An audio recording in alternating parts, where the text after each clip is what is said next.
Please rise, if you wish, for the invocation and the pledge.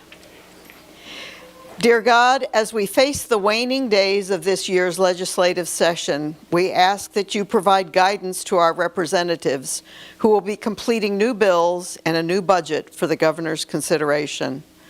Many of us following the actions thus far are concerned that our local voices about local repercussions from proposed legislation are being drowned out by other political concerns.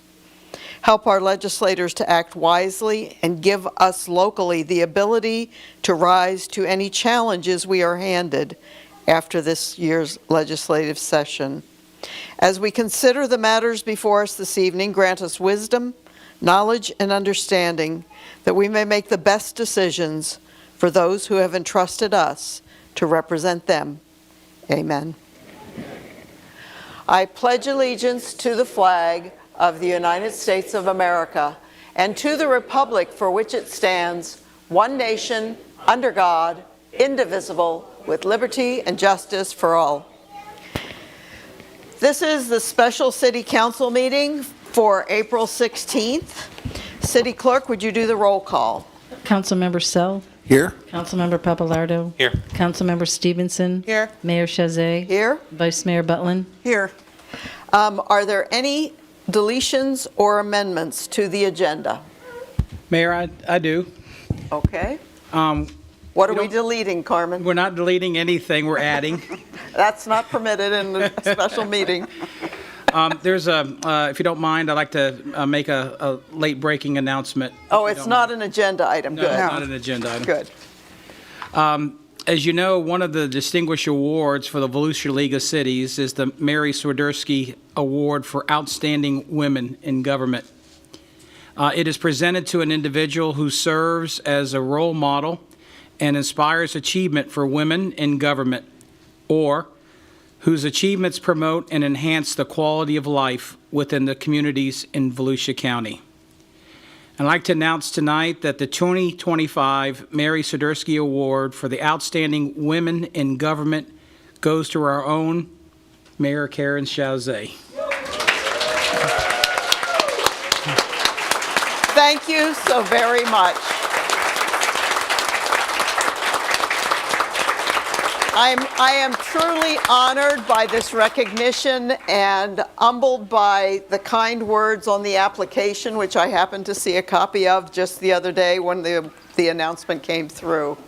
So thank you very much. I hope to continue to behave in such a fashion that you feel the award has been worthily placed. Thank you. Now I have the great privilege of issuing a proclamation for Community Church here in DeBary on the occasion of their 70th anniversary. And what I'm going to ask is that their pastor, Mike Stortz, would join me in front of the podium down there. I will read the proclamation and present it to him, and then if he chooses, he may have a couple of words at the mic.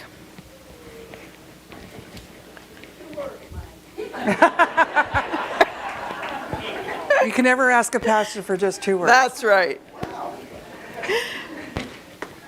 Whereas Community Church of DeBary has been a cornerstone of faith, fellowship, and service in the city of DeBary for 70 years, and whereas since its founding in 1955, Community Church of DeBary has welcomed individuals and families from all walks of life, providing a spiritual home grounded in love and community values. And whereas the church has made a profound and lasting impact through its outreach ministries, charitable programs, and partnerships that serve the needs of DeBary residents and beyond. And whereas Community Church of DeBary has played a vital role in strengthening the moral and social fabric of our city through worship, education, volunteerism, and compassionate service. And whereas Community Church has stepped up to assist the city during emergencies, providing vital support and resources to help ensure the safety and well-being of our residents in times of need. And whereas the leadership, congregation, and volunteers of Community Church of DeBary continue to inspire unity, hope, and purpose in the lives of many, upholding a legacy of faithfulness and service. Now therefore, I, Karen Chazet, Mayor of the City of DeBary, Florida, hereby congratulate Community Church of DeBary on the occasion of its 70th anniversary celebration and recognize its 70 years of faithful service to the citizens of DeBary. This proclamation is presented as an expression of sincere appreciation from the City of DeBary for Community Church of DeBary's continued commitment to this community and communities throughout West Volusia. So, Pastor Stortz, I would give you this. Thank you. Yes.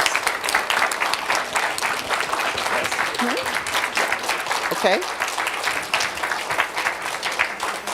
All right. Just a couple words, all right? Well, I got to push the button? Okay, Yeah, there you go. Promise just a couple words. Thank you, Madam Mayor. I'm humbled and honored tonight to accept this on behalf of everyone here and 70 years of Foundation of Faith. It wasn't just us. It was the faithful service and of 70 years of folks. And our motto at Community Church is to be the heart of DeBary. And we want to be living proof of a loving God to a watching world. So whenever our city needs a reminder of love and grace and mercy and justice and reconciliation, we'll be there. And you mentioned legacy. And I hope at the 140th anniversary of Community Church, they'll look back on us as a group of people and they'll say that they laid a really good foundation. And thank you all very much. Thank you so much.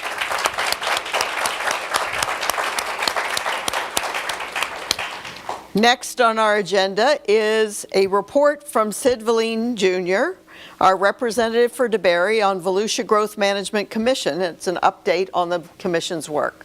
Thank you, Mayor. Is the button off or on? There you go. There we go. Thank you. All right. Thank you, Madam Mayor, City Council members. Volusia Growth Management Commission was created by Volusia County Charter in 1985. It evaluates all comprehensive land plan amendments that the cities and the county have under consideration. The membership includes one appointee from the 16 cities and 4 appointees from county government. We also have a member from the Volusia County School Board and St. Johns River Water Management District. We evaluate about an average of 100 comp plan amendments during any fiscal year. We have planners on staff, an attorney, and an executive director. I have circulated a report that our city clerk has given you. The first page, and I do this annually since I've been a appointee, is a record of the budget. You'll see all the way to the right the current budget, and you'll see several years' budget. Related to money and tax dollars, Volusia County government pays 100% of the expenses toward this planning operation. And it costs no money on the part of any of the cities, the school board, etc.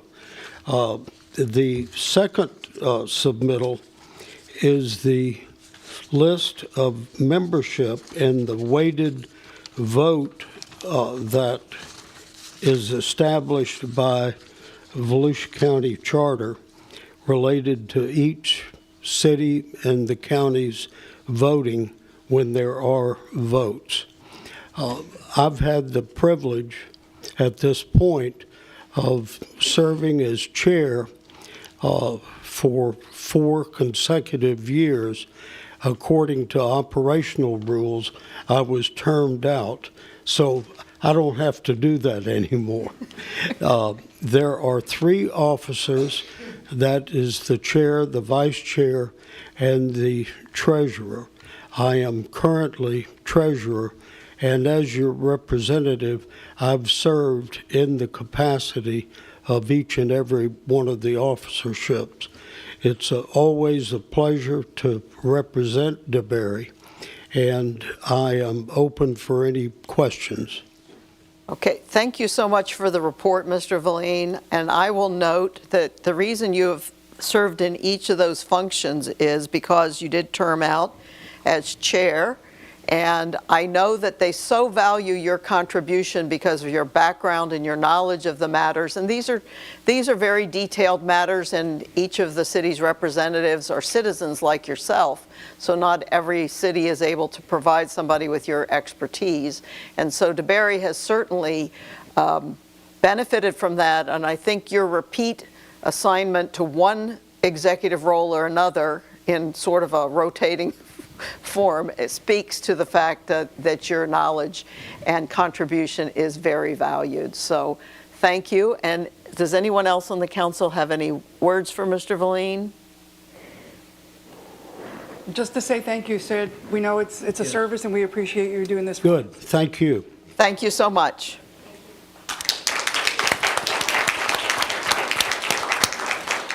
And now we have our other celebration for this evening, and that is that as of tonight, our class of 25 Citizens Academy will graduate. Yay. And this is a wonderful occasion that we look forward to each year, because each time we get a new group in, it is fun to see them learn more about the city, become more engaged, and feel like they have some ownership in what goes on in our town. Thank you, Mayor. Good evening, Mayor and Council members. Sherry Simmons, your Communications, Economic Development, and Government Affairs Director. Good news tonight. I know last time I was here, it was not good news I was delivering. First, Mayor, congratulations Thank you. on winning that award. I've heard from many of you council members. Let me know as soon as you can if you'll be attending, because we want to have a great turnout. And also, I want to say thank you to pastor in the community. When we need something done, like the Red Cross, these guys, yes, they contacted me, hey, we want to help, what can we do? So they were out there with sandbags, with hosting the emergency repair kit. So thank you so much for that, and congratulations on 70 years. So tonight we're bringing through, I don't know, Casey, sixth class, thank you. Phyllis has been through every one, even I've missed one year. And we're so happy to have another class of residents who come in and get to learn a little bit more about the city, because we know things we hear on social media are not true. Shocking, I know, but not always true. So this gives our residents an opportunity to hear firsthand from our staff and our council members, and get to see the passion that we all have in serving our city. And I think we've said this quite a few times, that we all get into, whether we're serving at an elected level or a staff level, we get into this for our passion for making our community better. And hopefully we imparted some of that to our residents tonight. They were a great class. They asked a lot of questions. I know we have some of their family members here. Thank you for sharing your family member with us for 8 weeks. And when I felt they were, well, maybe we're going on too long, they're like, no, we want to hear more. So they're very passionate as well. So Mayor and Vice Mayor, if you'd like to join us down here. Yes, we are going to join you to present the certificates and the pins. And once everyone has received their certificate, if the 3 of you would stand up back here, because it's going to be a large group, Yep. so we can get a full photo with everyone. And not everyone was able to make it this evening, but I think we have about 20 of us. Before we get to that, Angel Boquest is going to say, you walked out very quickly. So, Angel, if you'd like to say a few words about the class. And did I get the name right this time? I've called her 3-4 different things, so. I had a pronunciation guide in my pocket. It says Angel Boquez. Is this Oh, the it's button? on. It's on? Okay, Yeah. great. Madam Mayor, Vice Mayor, City Council members, and staff, thank you so much for the opportunity to say a few words about my experience in the Citizens Academy. First off, I'd like to start by thanking the City of DeBary for putting together the Citizens Academy. Over the past 8 weeks, I've had the opportunity to learn all about how the city government works, the departments, the agencies, and the people behind the scenes. Through my experience, I've gained a clear understanding of how city decisions are made and how each department plays a role in shaping our community. It's been a valuable and eye-opening experience and absolutely worth the time. I'm walking away with a greater appreciation for how DeBary runs and how I can stay more informed and involved in our community. Overall, it was a great experience, and I would highly recommend it to anyone who is highly interested in learning more about the city and how it works. And lastly, and most importantly, the Citizens Academy provided an inclusive atmosphere where I felt safe to participate, and I want to thank everyone for being so kind to me. Thank you. Thank you so very much. Yeah, so kind, even though I've never pronounced your name correctly, but I try.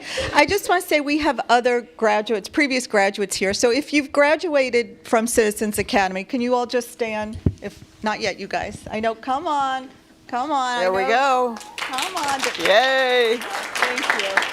Thank you. So Mayor, if you'd like to call the. Okay. Andrea Krizais. Congratulations. Thank you so much. And she has your pin. I'm going to have to say, I can only get this every 5 years. So I got mine last year, but here's a pin for you. Cherish it. And Yes. Have you line up here? Angel Boquez.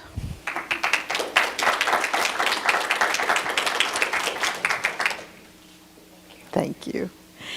Amanda Casey.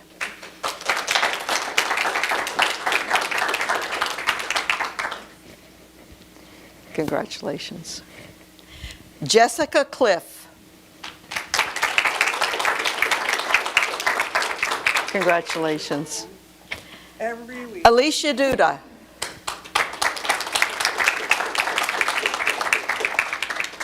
Thank you. Michael Newman.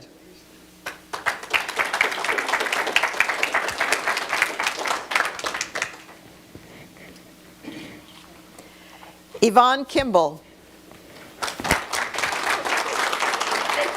Yes. Margaret Houghton.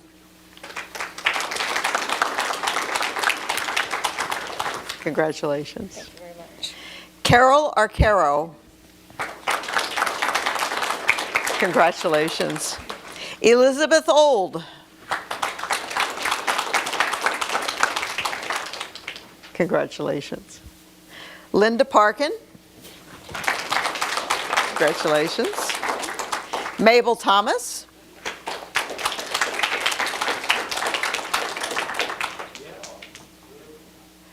Congratulations. And Patricia Whitaker. Congratulations. I think so. So we're going to do a photo here. Tell us, Casey, how we need to squeeze together if we do. Can we have everyone scoot down this way a little bit? And then we need the council to stand behind wherever the center of this group is. I don't want to cover up anybody. We got room in the middle. All right, there we go. Show your certificates. Yes. There you go. Be proud. All right, 3, 2, 1, smile.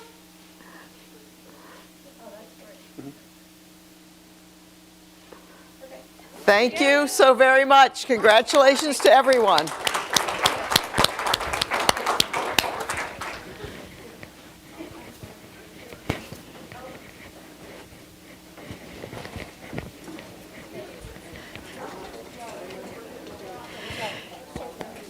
The next item on our agenda is a public hearing.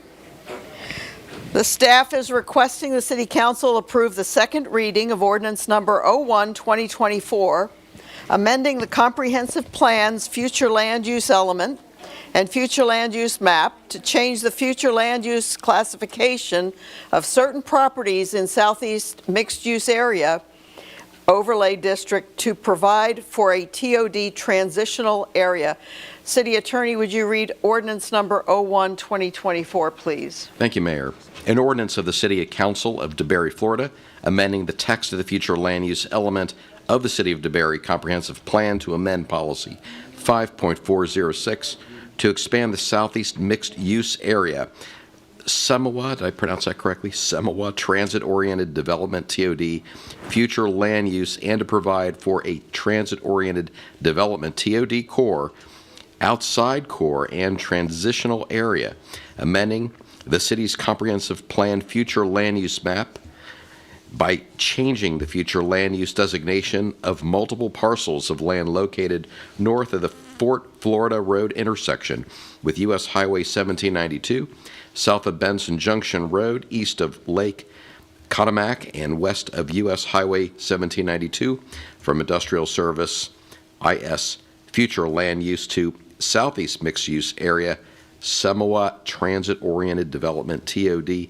future land use, and changing a portion of tax parcel identification number 9009-00000010, located adjacent to and east of U.S. Highway 1792, from environmentally sensitive lands, ESL, to Southeast Mixed Use Area, SEMAWA/Transit-Oriented Development, TOD, future land use, providing for conflicts, severability, and an effective date. Thank you. Thank you very much, Council, Mayor, Vice Mayor. I will be giving the presentation tonight. This is the second reading that we've had on this case. And you are? I'm just going to say that. I'm Stephen Bapp. I'm the Growth Management Director for the city. Some background on the current situation. In 2010, our TOD was established, and at that time, we had it broken into two distinct areas. Our core area, which is located in proximity to the rail station, was granted up to 32 dwelling units per acre. Outside of the core, bordering that area, was granted up to 20 dwelling units per acre, and that's the way it is outlaid today. There have been developments in the TOD overlay district that have been either completely built or are under construction or are under review, and they're listed on the screen. The most prominent that came first was really Integra 289 and Springwalk at the junction. The others are in some form of review or approvals or construction. The rest of the TOD itself, outside of those designated projects, we have the Sun Rail Station, which we won't be developed. It'll remain a Sun Rail Station. And we have the wooded portion south of there, which is the Florida Power and Light. We don't see that transitioning any time in our real lifetime. That leaves us about 60 acres, which are on the southern portion of the TOD. And that's really not enough to meet the demand and the vision of the city and completing the entire TOD district. Also on South Shell Road, bordering the town center project, there's a district which is usually which is warehousing, manufacturing, and some outdoor storage, very incompatible with a transit-oriented design district. What we're doing tonight, we're going to amend one certain paragraph of the comprehensive plan called 5.4-06, and this will give us three distinct areas. The TOD core, which will remain as it is today, the TOD outside core, which will remain as it is today, and then create a new TOD transitional area. The future land use map will be amended. The area in the center of the screen, which is a light pink color, is the TOD. The small hash areas you see bordering to the top of the map are the areas that is affected, and there's also a 2.6 acre portion in the center south of the Integra complex, which has or will recently be added to the entire TOD. How that breaks down illustrated on the map. You can see in the map there's a dark fuchsia color. That's our existing TOD core, which is 10 to 32 dwelling units per acre. None of the units that have been improved in there are nowhere close to that 32, but that's what the original investment was. North and south of those areas is the outside core area, which ranges from an 8 to a 20 max capacity. And to the immediate top of the map, you'll see a light gray shaded area by the light pink area, and that's the new TOD transition area. And that's going to have an 8 to 10 max dwelling units, which will be the new density. Infrastructure impacts, like every other project, they'll have to meet all concurrency for anything to be developed in that area. We really do see that new developments will increase demand of potable water, sanitary sewer, and solid waste, but a lot of that infrastructure is adjacent or already existing in the TOD core. The Development Review Committee has reviewed this and finds it meets all objectives, goals, and policies of the comprehensive plan, and it was presented to the City Council on August 7th, and we transmitted the ordinance to the state of Florida, where it was reviewed by a plethora of agencies and found to be consistent. Thus, meeting these factors, it is recommended by staff that the City Council approve the second reading of the ordinance to amend Policy 5.4-06 to expand the SEMUA/TOD overlay district and provide for a new TOD transitional area. Thank you. Thank you. City Clerk, do we have any public participation? No, ma'am, we do not. All right. Councilmember Sell, questions or comments? No questions. Councilmember Papalardo. I recall that August meeting. This Yes. is exactly what we were talking about. Thank you. Councilmember Stevenson. Same here. I recall our discussions before, and this addition as a transition area is much more suiting to what we have in the TOD. Thank you. Vice Mayor Butlin. No further questions. And I too recall our more detailed discussion of this back in August, and there's no additional information that has changed my position on it since that time. If there's no additional discussion, I would entertain a motion. I'll make a motion that the council approve the second reading of Ordinance 01-2024 to amend Policy 5.406 to expand the SEMUA TOD overlaying district to provide for a TOD transition area. Second. Vice Mayor Butlin? Yes. Councilmember Stevenson? Yes. Councilmember Papalardo? Yes. Councilmember Sell? Yes. And I am a yes. We are moving on to new business. Agenda item number 2. The city manager is requesting the city council approve the lease agreement between the County of Volusia and the City of DeBary for approximately 2.5 acres of land for Volusia County Utilities to build a 2 million gallon ground storage tank. City manager, will you be presenting? Yes, Mayor. We do have Michael Ulrich, who's the Volusia County Utilities Director here. We've been working on this quite a long time. Obviously, in the southwest area of DeBary, we've been, Rivington and some of the subdivisions there have been growing substantially. We built a fire station. 5 years ago now, we purchased 10 acres. It's been 5 years ago. We purchased 10 acres on Fort Florida Road, 2 5-acre parcels, and we went down the journey of building a fire station, and it is about 60% complete. And so Mr. Ulrich and Volusia County Utilities approached the city about locating a much-needed 2 million gallon water tank. One of the obvious reasons, and I'll let Mike fill us in a little bit, fill in the gaps, but then generally the 2 million gallon water tank will provide obviously some emergency water in case of there breaks in the lines, et cetera, for the southern area there. It would add water quality to our particular southwest DeBary area, and it would also add much needed water pressure into that area as well. They've been doing a lot of work along Fort Florida Road for the benefit of this tank and this lease.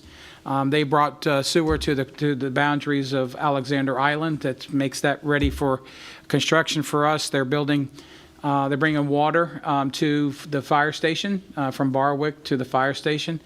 Construction, I think, is getting started on that as we speak, and they're also going to be taking it all the way around, providing stub outs for Alexander Island, and taking it all the way around to Fort Florida Road, which will eliminate 2 dead ends with the same project. And that will improve a lot of the water quality issues that might exist. You may see them from time to time, flushing fire hydrants and everything else to make sure that the sediment in the water is removed from the pipeline.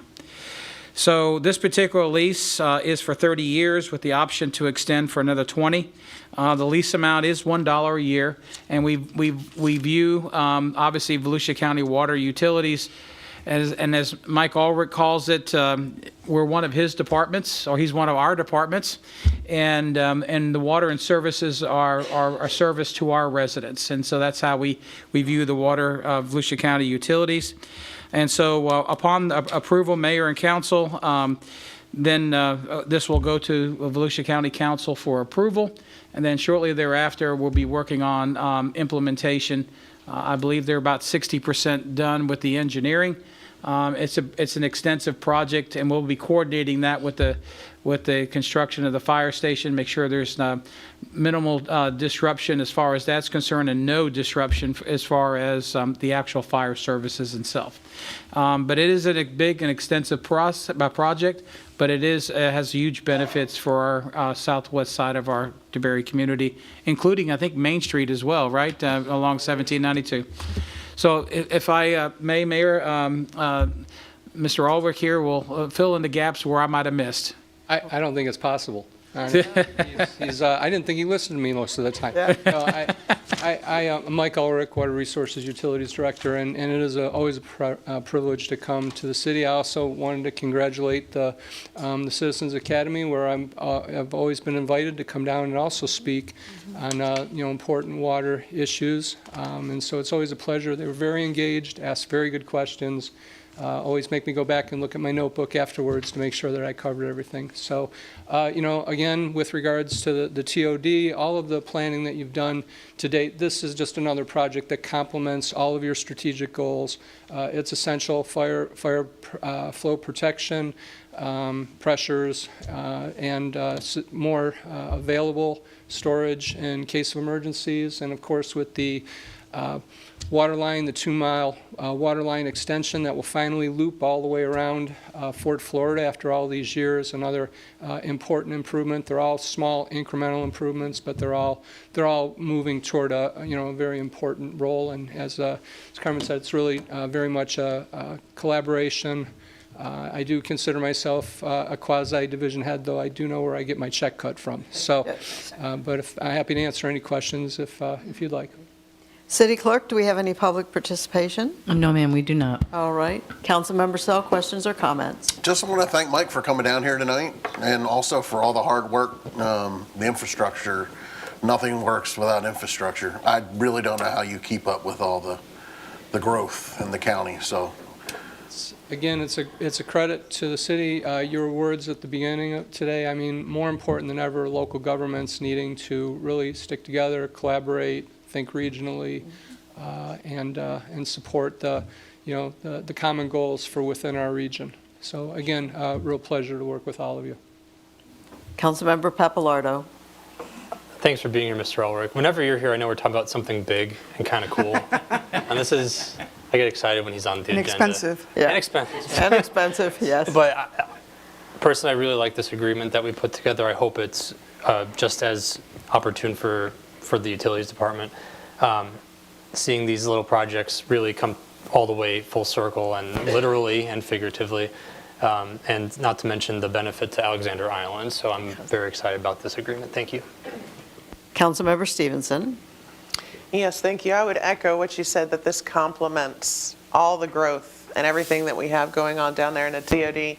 We're fortunate to have been able to plan ahead with the fire station and getting the land out there. Reading through the contract, I was glad to see you guys are taking care of all of the maintenance. There is really no cost to the city for this. It does just benefit us. So thank you for having that infrastructure and being one of our unofficial departments. Vice Mayor Butlin. Thank you, Mayor. Thank you, Mike, for coming.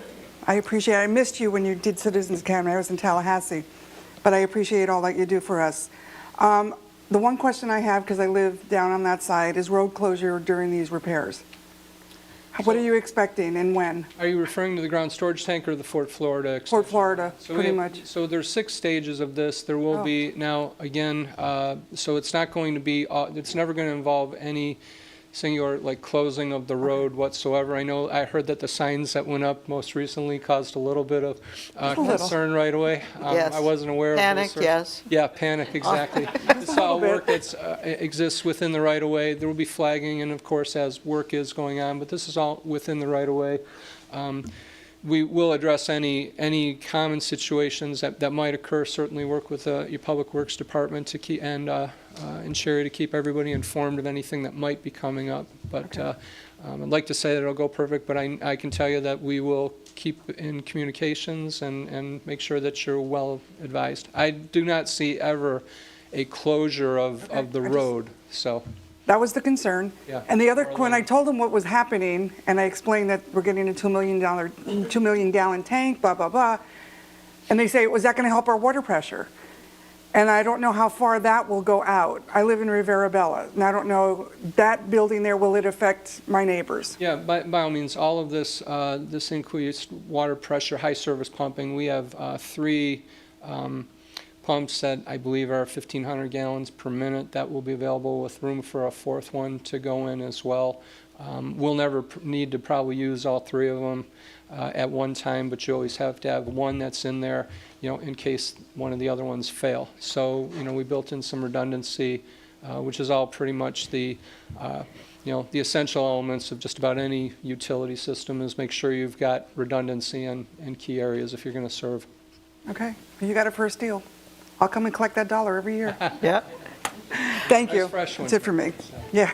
Okay, well, I think you and I met long before I was mayor on a water project and a water line project that actually is part of what is going on now. And it is good to see the connection, and I'm glad to have the water tank and that we have the land to do it. I do have one question, because I lived through that and the connection to the new system, and there was a connection fee when I hooked up to the system. Sure. And I understand that. My thinking is that given the cooperative nature of this project, that there should not be a connection fee for the fire station or Alexander Island. Because we are tying up land that cost us $75,000 indefinitely. That's the per acre price, to have the tank, which is a benefit to us and to you. And I think that in the nature of this cooperation, and it doesn't need to be in this lease, but I think that given the nature of us bringing things to the table and you bringing things to the table, that connection fees for Alexander Island and the fire station should not be levied. What is your thought on that?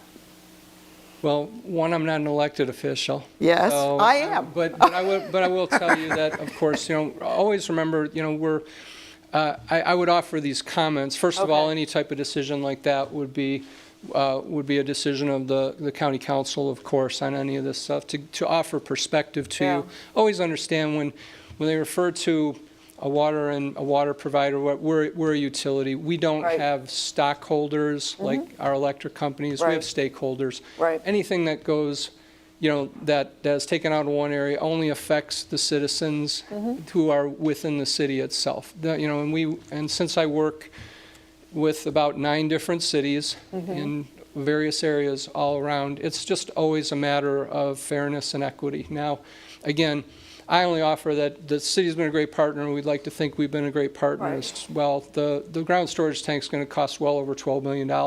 Yeah. And of course, it's there to complement all of the strategic goals. So again, I wouldn't want to speak on behalf of the council, but certainly, other opportunities too, where I've seen in the past where we've been asked this question by other cities. If there's a grant opportunity.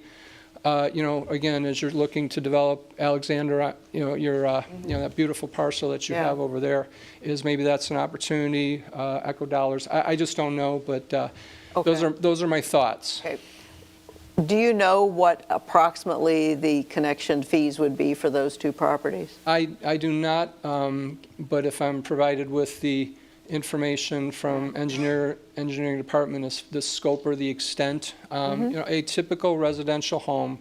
It's several $1,000s, 2 to 3. Yeah, well, nowadays, and again, it's a bargain these days at Yeah. $5,300 for water and sewer 53. per ERU or equivalent residential unit. And let me tell you, in comparison to the enormous costs that have occurred in water infrastructure over the years, it's hard to keep up with those types of things. Now, with all of that said, I'm just sharing perspectives for you. Sure. And I'm sharing perspective with you. Understood.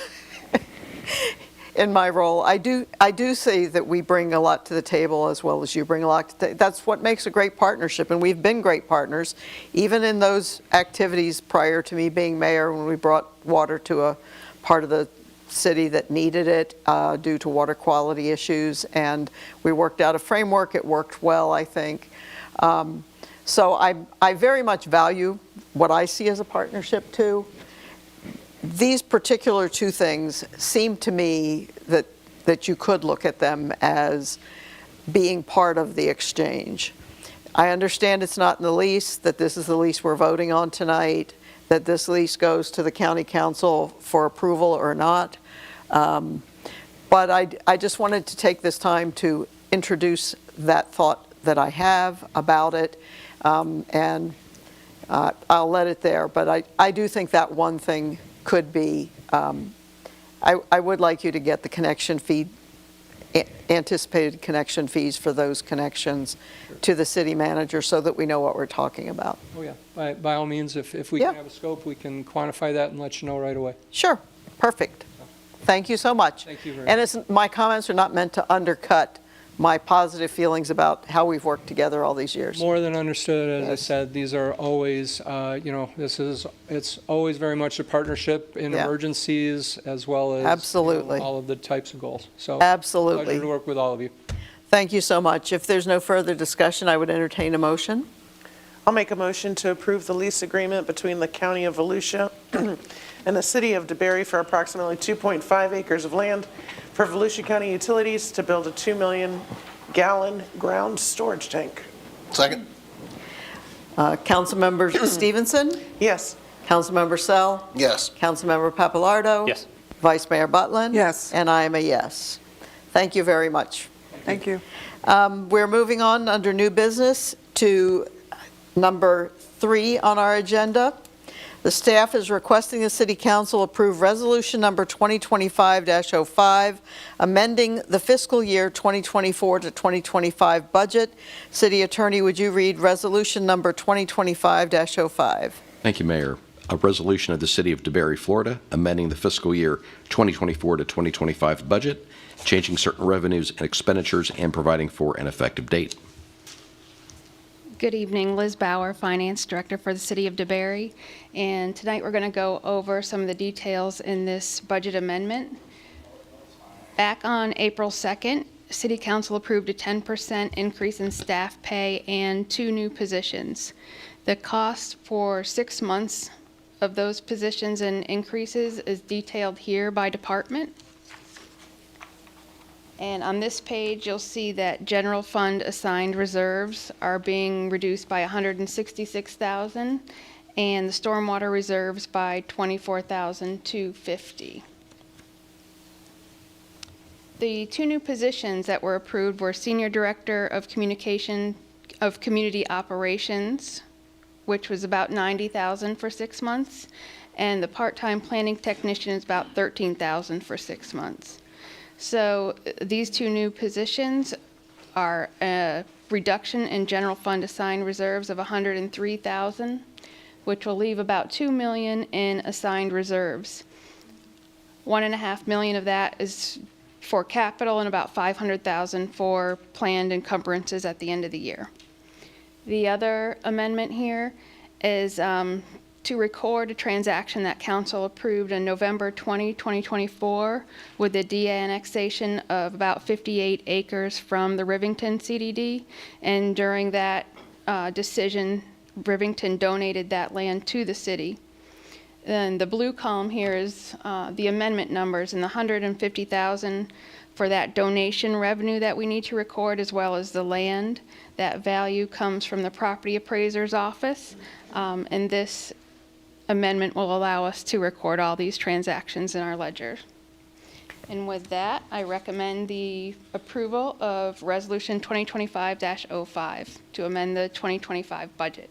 Thank you so much. City Clerk, do we have any public participation? No, ma'am, we do not. Councilmember Sell, questions or comments? No questions. Councilmember Papalardo. No questions, thank you. Councilmember Stevenson. No questions, thank you. Vice Mayor Butland. No questions, thank you. And I Thank you, have no Liz. additional questions. This is just the follow-through for actions we've already taken. So hearing no further discussion, I would entertain a motion. I'll make a motion to approve Resolution 2025-05 to amend the fiscal year 2024 to 2025 budget. Second. Vice Mayor Butland? Yes. Councilmember Papalardo? Yes. Councilmember Sell? Yes. Councilmember Stevenson? Yes. And I am a yes. Our next item is a request of the City Council to consider approval of the following street resurfacing projects that are recommended to be included as the scope of the fiscal year 2025 street resurfacing project, and direct staff to develop contract documents and advertise for bids or develop a piggyback agreement for City Council approval. Good evening, Mayor Chazé, Vice Mayor Butland, City Council. My name is Kevin Hare, and my company is K. Hare Construction Services. Tonight, I'm here to provide information regarding the 2025 street resurfacing project. And the purpose of the project is to maintain the city's roadways. It's an ongoing process of maintaining the roadways. And we try our best to keep them in a very superior condition and optimize safety and reliability for the roadways and for the traveling public. I wanted to go over a little bit on the considerations as far as the how we came up with the priorities for this project. At this point, these are preliminary, but the staff and myself, we monitor the roadways here in the city all the time.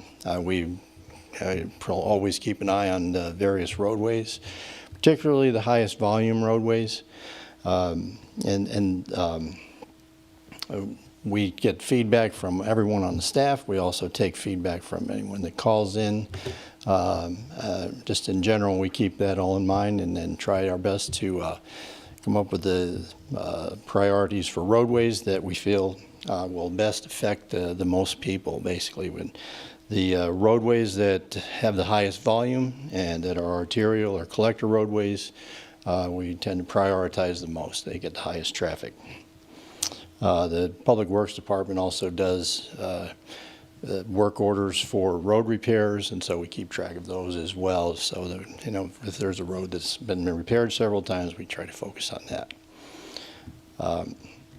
So to develop this tonight, we base these priorities, and we have to go forward with this, and testing is recommended.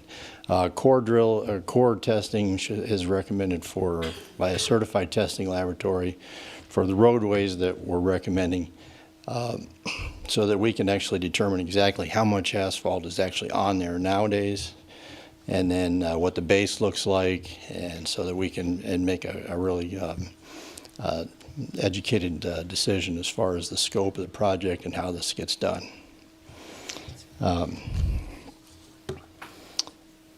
I'd like to go over each one of the sites briefly, just to give you a description of them. So each one of these is prioritized, and the first picture that's on the screen is actually East High Banks Road, and this is the very east end of East High Banks Road, between Cunningham Road and Enterprise. To my knowledge, this section of road, I've been here since 2007, and it's never been resurfaced that I'm aware of, and it definitely is in poor condition. And the and the volume of traffic there is very high. I mean, this is actually the gateway to the city from the east side, and it gets a great deal of traffic for people going to Deltona and I-4, and so in that direction.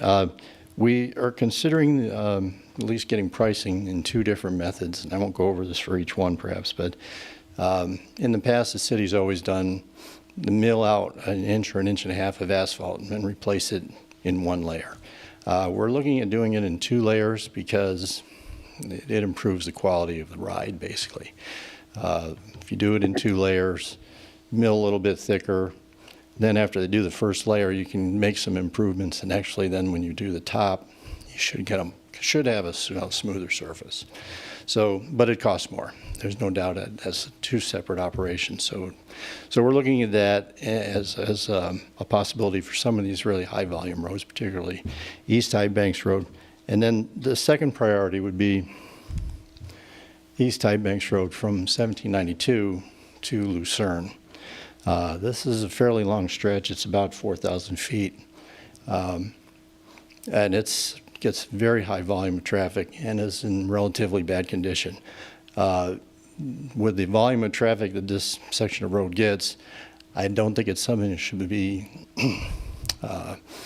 delayed in a sense, or shouldn't be put off because it's, I don't think we can wait till it gets bad. I mean, it's just that much traffic on it. So with that, that's a fairly extensive section, and the traffic and maintenance of traffic would be a fairly extensive operation just to maintain traffic and actually pave that. So that would probably be the most expensive section of road that we're proposing to do tonight. Priority 3, West High Banks Road. This would be from CSX Railroad to Gracie. That also includes the park entrance for Rob Sullivan Park, the trail crossing there, and it's also heavily traveled and is starting to wear quite well. It's been repaired a number of times. I know our Public Works Department's been out there a number of times making patching. So that section of road is recommended also to be done in 2 layers too, to keep that, try to make that improved surface. Priority 4 would be Palm Road. This is in the southeast quadrant of the city. Palm Road is used quite extensively by people in the southeast quadrant to access I-4. And we've actually received some comments from the public, and we know that this section of road in, I think, 2008, it was resurfaced, or portion of it was resurfaced. So that's the last time that I'm aware of. I think we can do that with 1 layer, probably save a little bit, and do a really good job with Palm Road. Priority 5 would be DeBerry Plantation Boulevard. This is from Donald Smith Boulevard to Quail Lake Drive. This section of road also gets a great deal of traffic. It gets the commercial traffic to the Volusia County water plant, and it is a very common travel route for people that live on the west side of town to go to Orange City and to 1792. So that section is quite worn, and we recommend that be resurfaced. Priority 6 would be a section of South Shell Road. These actually tie into High Banks Road. They are collector roads that connect into West High Banks Road, right in the northwest quadrant downtown, basically, of DeBerry. Both of these streets, and the second or the last priority here would be Wisteria Drive. Both are shown in this picture. But those sections of Shell Road and Wisteria Drive are quite worn. I believe Shell Road was done in 2010, I believe. So it's been quite some time. So both of those roads are recommended. And what we would do is, with the council's approval, we would look at these roads and then try to get pricing either from a piggyback agreement or put it out for bid. But if we can get a piggyback agreement, I think we would do probably better. It just helps going in. We know what the costs are going in. So, and also who would be doing the work. So I included a summary for the costs. And again, these costs are preliminary. So the scope itself may change depending on the actual pricing that we receive. So we might be able to add some more to it, or we might be able to may have to decrease the scope. As for funding of the project, $700,000 is the current budget. Would be split between the general fund of $300,000 and the gas tax fund of $397,742 based on this estimate. That would be the funding. So it is recommended that City Council approve the recommended project sites for the 2025 street resurfacing project and authorize the staff to go ahead and develop the bid documents or negotiate a piggyback agreement and bring it back to council. And I'd be happy to answer any questions that you might have. City Clerk, do we have any public participation? No, ma'am, we do not. Councilmember Sell, questions or comments? I'm kind of surprised the number's only $700,000 for what seems like probably over a mile of paving, I'm sure. These estimated costs are kind of close to ballpark?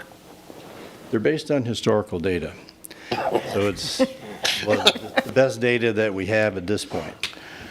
We do have some continuing agreements that I've reviewed that Volusia County has ongoing contracts for paving. And so I used some of their historical data. They tend to do a higher volume than we do, so it's really hard to say for sure what our costs would be. So, all right, thank you. Councilmember Papalardo. I have a couple questions. Sorry, I was doing the calculator. For East High Banks near 1792, does that road need any structural improvement, or is paving sufficient at this point? We're not planning any structural repairs. Okay, well, the only reason I ask is, should there be some type of structural repair? Does repaving it not make sense right now? That's the only hang up I had on that. West High Banks from the railroad. What segment was that? I'm sorry. East High Banks nearest 1792. Okay. The other, no, not that. The next one. The next one by Yeah. Walgreens. Considering the development pending, among other items, I didn't know if, should there be a more serious need for some type of structural improvement, does that project make sense today to repave it? That's the only, and that's not a... Well, there's going to be structural improvements from the development. We anticipate, and we're working with the developer at this particular time, turning lanes. That will have to be done, but again, that's expansion of the road on both sides. As long as we're not like undoing all the work we're about to do. No. Okay. And then also considering a right turn lane at 1792. Again, that's additional. Yeah. And then hopefully extending that left-hand turn lane back a little bit so that we can car stack better. Okay. So there will be some adjustments, but not anything structurally done. But the developer there, I think, will have to definitely do around Amigos and or Matanzas, wherever their entrances are. Will be providing turning lanes into their particular. So you'll see the road actually widen there to get those turning lanes in. I just don't want to undo a bunch of work. The other item is West High Banks from the railroad to Gracie. It's the next one's number 3. Is there any impact from the pending stormwater projects, the culverts being added? Is there any consideration we need to make there? It's further down. That's the other side of the The railroad. other side, understood. Yeah. Okay. But if you got, I do have a comment there though on this one while you have it up there. I know we had a presentation regarding the green striping. Yeah. Yes. And this is a good opportunity since we have the striper out there to go ahead and do a couple of those green stripes there. If you and I asked Mr. Hare there to see if we can add what kind of price it would be for the crossing at Holiday, the 2 crossings in the park, and then the crossing of High Banks where the trail crosses High Banks. Get a quote for those green stripings along with this, and because that's where the Spring to Spring Trail goes. And while the striper is out there, to go ahead and get those, see what the price would be if we get those intersections done. Okay, thank you. I like that plan. Just one more comment is that should any of these, upon pricing, fall out of budget, that can't happen this year, I hope we can prioritize those in future fiscal year, the next year. Well, you'll have some options. Okay. And, if it's, I'm just going to throw some numbers out. If it's $25,000 or more, at 25,000, you might say, okay, we'll just pick it up in this year's budget and transfer some money from another fund to cover it. Again, these are all gas tax monies. I don't know if you remember, gas tax comes in 2 forms. One is listed gas tax, the other one is gas tax, but it goes into the general fund. It's used for more things, like stormwater and everything else that they can be used for. So that's why it's listed in 2 separate things. We get gas tax in 2 separate categories. And so,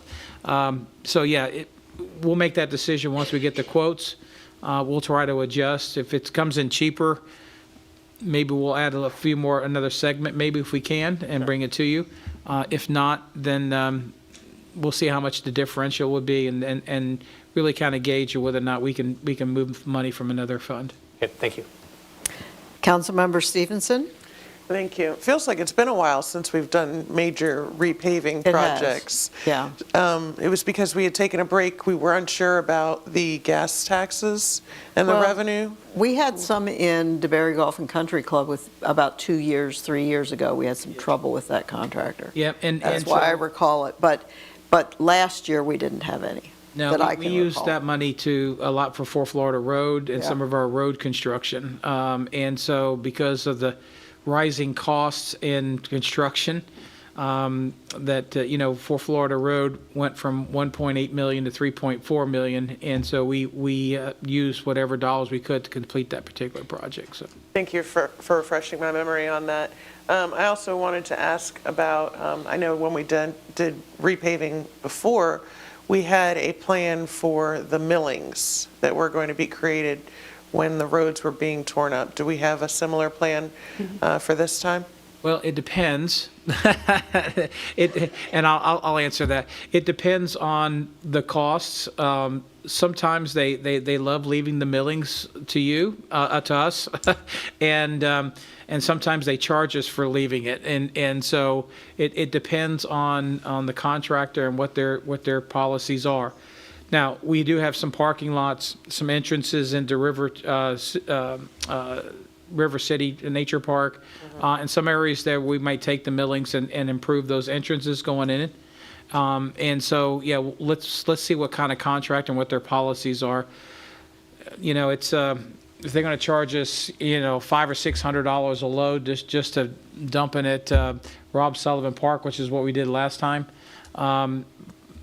Which is the same cost when you buy it. So it's we'll have to make that decision when we get there. Thank you. I just wanted to bring it up. No other questions. Vice Mayor Butland? Thank you, Mayor. I also was concerned with the East High Bank 1792 to Lucerne. With that development coming in, and I know that any damage to the road they have to repair, but I'd hate to spend $230,000 and have these massive trucks do this development right there. It's all literally right there. So that gives me a little bit of a twitch in my brain. So I don't know if you would do 1 layer, 2 layers just to make it stronger, but that would be my concern there. And also the improvements that they have to do, like Councilmember Papalardo said, we'll have that, on there. I know that West High Banks, we get a lot of little potholes there. And if we drive down that road a lot, is there something wrong that we get those potholes? Is it just the edging that eventually creeps the water, or? I can't really give you an Come on, you should accurate have all answer. the answers. Well, that's why I recommend the course core, okay. course So we'll- sampling. I mean, it would tell us a lot about what the base is like. I mean, and that's generally what causes a roadway to fail. I mean, that's almost always, it's And whatever. again, we've had a lot of trucks on some of these roads for the last couple of years, and I understand that that's a lot of wear and tear, and that's why I'm concerned with just the one layer or not, doing the checks on it. So I'm okay with it. I just have concerns with the cost and when we do them. I'd like to see that 1792 to Lucerne, see what the developer is willing to put into that, and maybe we can do something else instead. Okay. That's just my opinion. Thank you. I would echo the concern about that section, 1792 to Lucerne. I think we need to plan that one very carefully in light of what we know will be coming.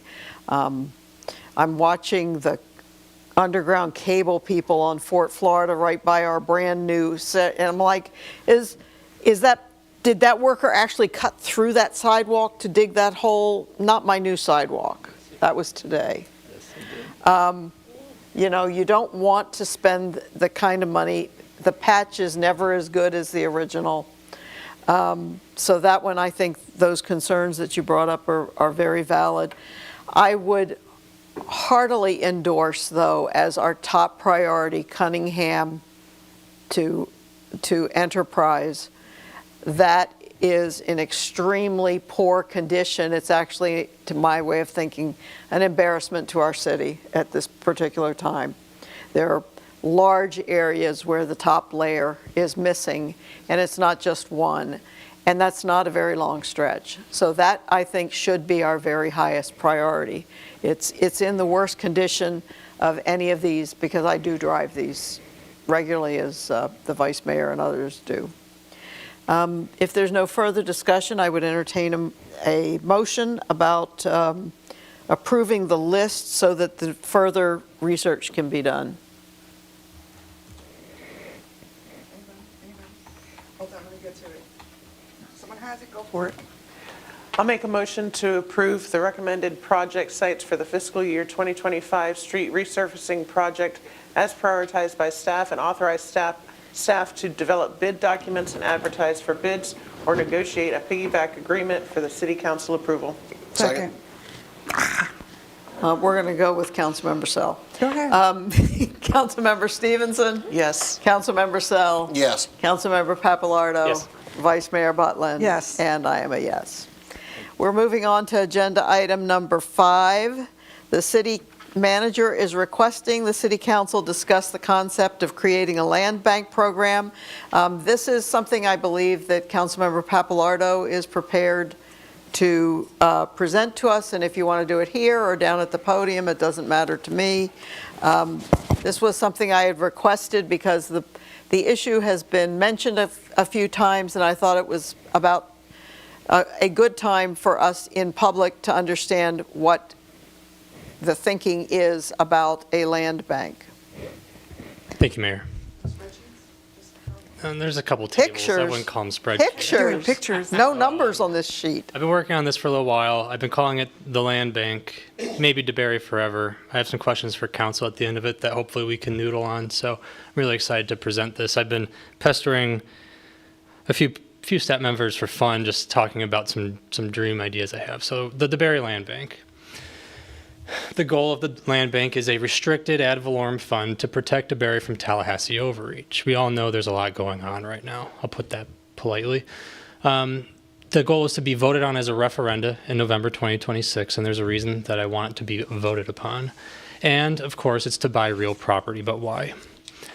Strict statewide property rights statutes do not allow cities to reduce densities or zoning established greater than 15 to 30, even longer than that. There's basically no point to rezoning right now because any property owner can fight for an old zoning, rendering any council decision moot. State legislative efforts to reduce home rule have been quite intrusive. It does not respect DeBerry's nuances or citizens' expectations. And then the only perfect defense against this overreach is to invest locally, acquiring real property to safeguard ecologically sensitive areas and to prevent forced implementation of dense or incompatible developments. You know, there's One particular state representative said they want Florida to look like New York City and Baltimore. And I disagree wholeheartedly. So why referenda? Council can push any additional ad valorem millage as if desired without an election or a vote of any kind. They can do it in normal budgetary procedure. However, council has executed 3 major real property purchases in the past 3 years. I'm very fond of those purchases. I think they were great strategic opportunities. I'm glad we struck them. Council should formally seek input citywide whether we should continue to acquire property. I feel very strongly about that. That's $4.7 million, 222 acres purchased, and that's not a small item. It's a meaningful impact on what would have otherwise sat in the ARPA fund or reserves. Not that we're short on reserves. We have over 270 days. It's very healthy. But at what point do we need to get a check from the public to say we want to keep on going or not? So a yes vote gives the city a war chest to implement the citizens' desires. A no tells council to stop acquiring property and to let developers in Tallahassee take the reins. I hope no one would vote no on such a thing, but it's important that council, especially since over half of the cumulative council's time in office has been uncontested. 5 of the 10 total terms being represented on council did not have an opponent. So I think a check-in is important. Why a vote? So I have one more item why the vote is important. It establishes the will of the people. I think it's going to give much stronger standing should there be some more creative legislative overreach that comes in the future saying, no, the people voted affirmatively to buy these properties. This was from the people. This is not some rogue city government trying to eat up town and stop developments. It's the city wants it, so the people want it. I think that's a really, really important angle to push for support of this. Why restricted funds? So if you haven't heard, I am currently taking Masters of Accounting classes, and I've gotten to learn about different fund types, different restrictions on government type spending. There's like 5 different types of fund availability and restrictions. I'm proposing a restricted fund here that would solely be for real property acquisition. It can be supplemented with the general fund or other existing sources, but any dollars collected through this fund would be restricted to real property acquisition. I'd also propose that be non-collateralizable. You cannot borrow against the future revenues. I feel very strongly about that. DeBerry's very successful when we're cash first. From those 3 major development pieces of property we purchased to the fire station, going cash first is such a strong position to run as a small city.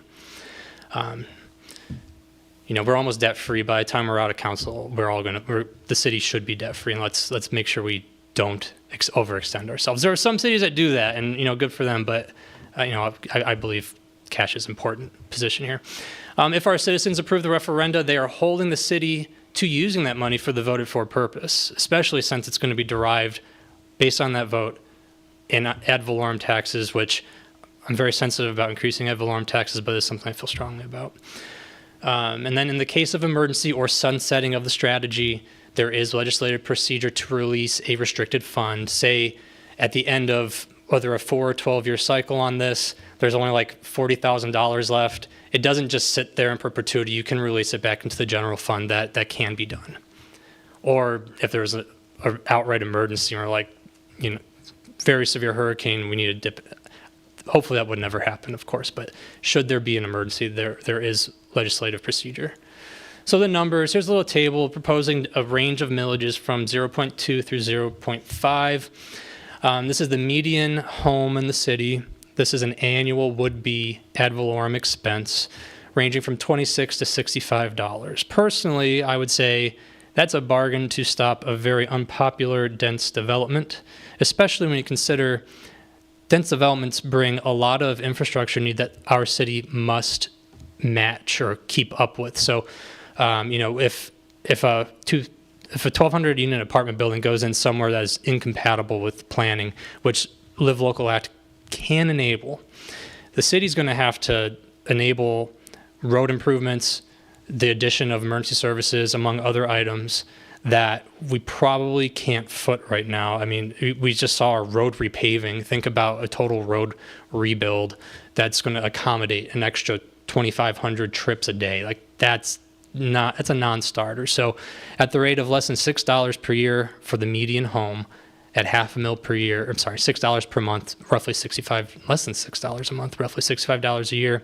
You see some runouts there, and I keep on mentioning 4 and 12 year.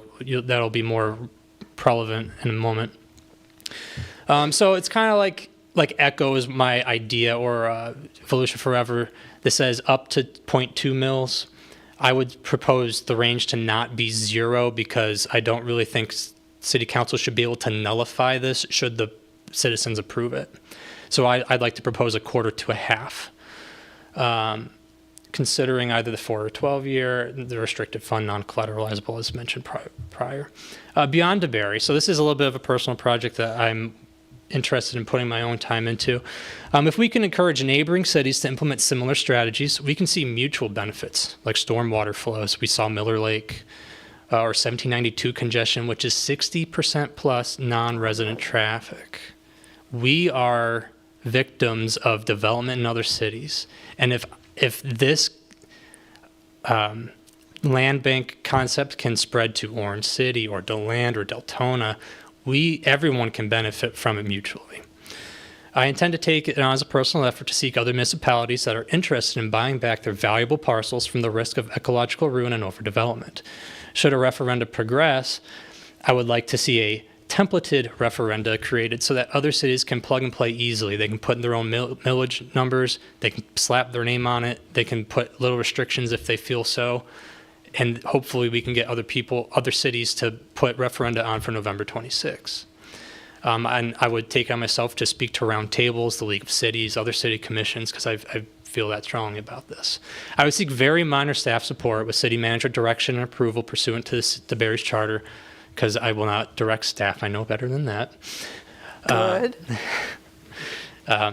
But from getting some feedback, helping make connections to get into those certain types of meetings, from the personnel that can do that best, perhaps get some points of view from our growth management team, things like that. Not any like real serious work. It's mostly their input and their expertise. So an approximate timeline. We're kicking it off in April of this year.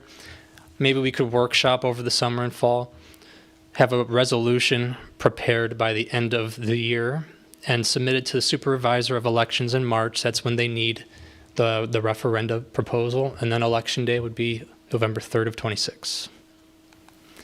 Topics I need some council input should we want to see this go a little bit further. General opinions, I want to hear what everyone thinks about it. Under Sunshine Law, I haven't been able to even tell you guys about my little project I've had brewing.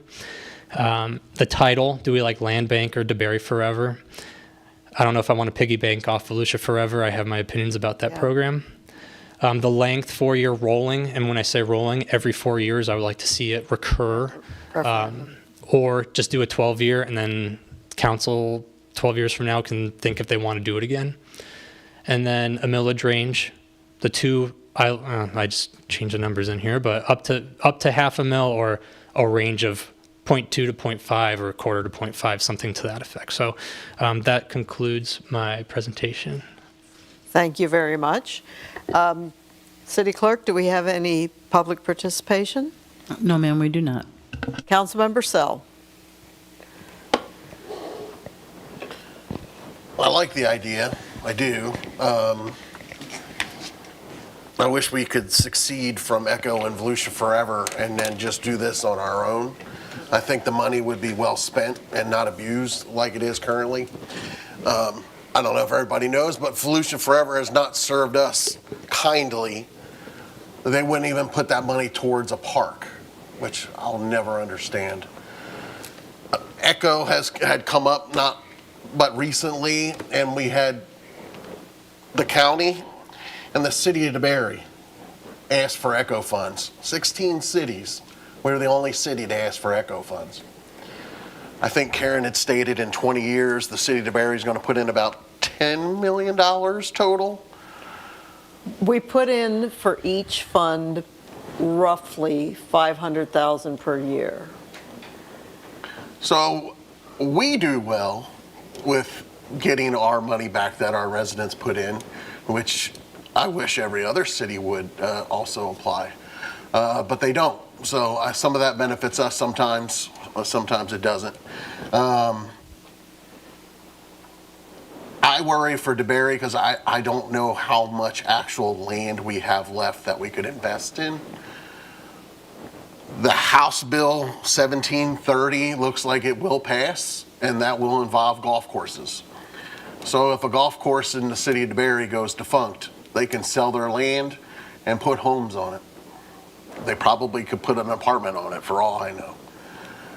So yes, a land bank would be great if we had an extra $3 million laying around and the golf course decided they wanted to sell their property to us and we could buy it and leave it as a nature park. Sounds wonderful in my eyes. I also worry that in the past, sometimes landowners, they smell the fact that that Echo is looking to purchase a piece of property of theirs, and all of a sudden that land goes from 70 grand to $700 million. I've seen that as well. I worry about that as well. I know Steve Costa owns some property in DeBerry. Unless he falls out of his car and hits his head, I don't think he's going to sell us any of his property cheap. So I don't know what rabbit hole we're going to go down asking the residents to not only pay into Echo and Volusia Forever, but to also pay into our DeBerry fund so we can buy more property. That worries me. And look, I won't stop anybody from getting a vote. So if this makes it to a vote and you all approve it, I'm happy. That's great. That's how this works. I have concerns. We are not going to be here forever. Some of us in a couple years, others in another 3+ years. I don't know how anybody else would feel about any of this if they got elected and sat up here. I don't know how long Carmen's going to remain a city manager.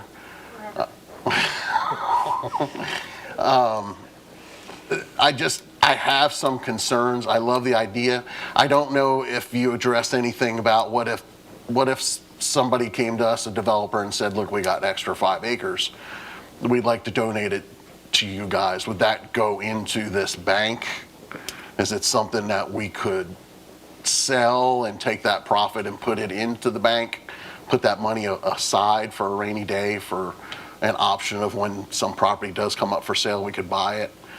You know, personally, there's some property down there by Sunrail that's just sitting there right now that I would love to have be owned by the city. I know we are sort of working towards that direction.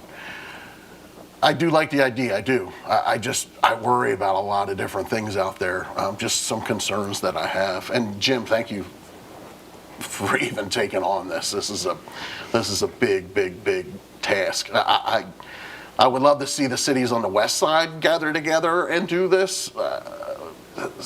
Some cities, each council member can't get along with the other one. I worry. I just fear that cities just don't want to work with other cities for whatever reason. Politics always seems to get in the way of a good idea. And I do think this is a good idea. Some cities would benefit better than others, but again, if this does make it to November and it's on the ballot and it passes, then awesome. Okay. You know, I'll be a cheerleader. All right. Thank you. Councilmember Pappalardo, how we're going to do this is I'm going to go to everyone, and then you may speak last to address the things that you hear. But I think that will be better than a back and forth with each. Councilmember Stevenson, what are your thoughts? Thank you, Mayor, and thank you, Councilmember Pappalardo, for bringing this up. This is a very unique idea. I didn't really understand where you were going with it. That's why I wanted him to say it, because for everybody in the audience, we hew to the Sunshine Law religiously here, which means that while I heard Land Bank Pappalardo, I couldn't ask him what he was talking about. So a meeting ago, I asked him during our public comments, which we can speak to each other in a publicly noticed meeting like this and said, please come and tell us what you're doing because we can't talk about it. And that is because we are so careful with complying with Florida law as it happens. So go ahead, Councilman. Absolutely. We're very serious about sunshine law, and glad that you brought this up because I share your concern with the state legislation. I think it's also prudent to ask our voters. Absolutely. I'd like to say that I think that they would approve this because I feel like everybody always wants us to protect land and stop development. And so many times we have our hands tied. And this would give us, quite frankly, the money needed to purchase these sensitive properties. I would lean towards the title being Land Bank, DeBary Land Bank. Mm-hmm. I would lean towards a 12-year term. And as far as the last one, the millage range, I would lean towards, like you said, not having a zero option, keeping it at the 0.2 to 0.5 mils. And I look forward to hearing more updates about this. Thank you. Vice Mayor Butlin. Thank you, Mayor. Thank you, Councilmember Papalardo, for that presentation. I also have heard about this from you or other scenarios, and it's good to have one place where we can go and reference it, so I appreciate that.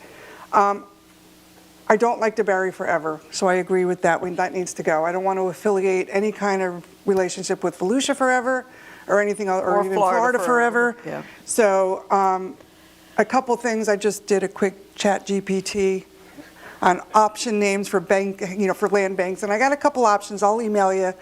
Well, I can't email you. I can talk to Carmen about it. No, you can't. That's the But sunshine there was something law that like we were talking about. community, public land management, DeBary, what stuff. There's other names that you could do. ChatGPT, I just did real quick. I like this because Councilmember Sells said we don't have a lot of land, but we have redevelopment possibilities. That's true. And when you think about that, you have to think of what's coming. Two houses want to sell, and we can take that and acquire and build a camp, or we can do land or something for the, other facilities that we need for the city itself. So I think of revitalization of communities in areas in our city that could use, we can buy. There's a couple I can think of right now. I'm going to say one building because I know everyone's going to clap their hands and go, but the Bank of America building is one of them. That if we can buy that and maybe do something for us or sell it to someone else for good development, that's just one of those things. And I've talked to Carmen about this too. So that's the biggest question. If you ask anyone in DeBary, what's the biggest concern you have? And they're like, what's going on with that building? Well, with this option, that's one of those things that we can do. So I like it. I do like the 12-year term, and I agree no zero on the millage rate, and the 0.2 to 0.5 is great. But we need to work on the name.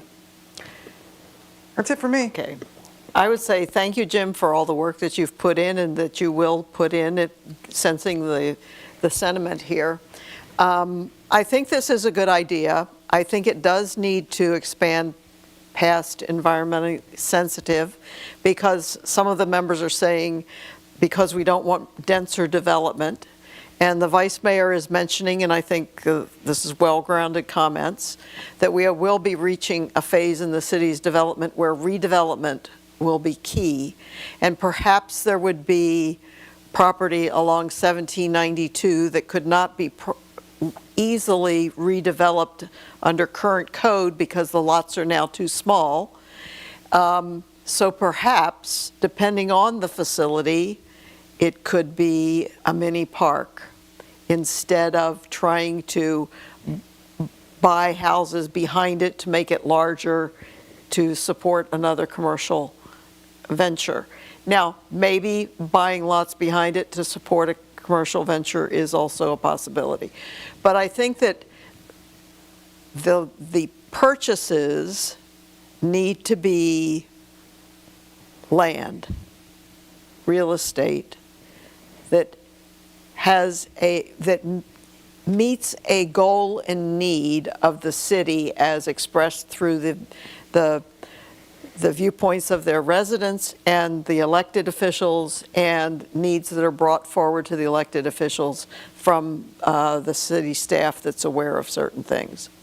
So I think it can't just be environmentally sensitive. We're not Florida, where you can have a program that is environmentally sensitive lands, and there's a whole lot that meet that criteria.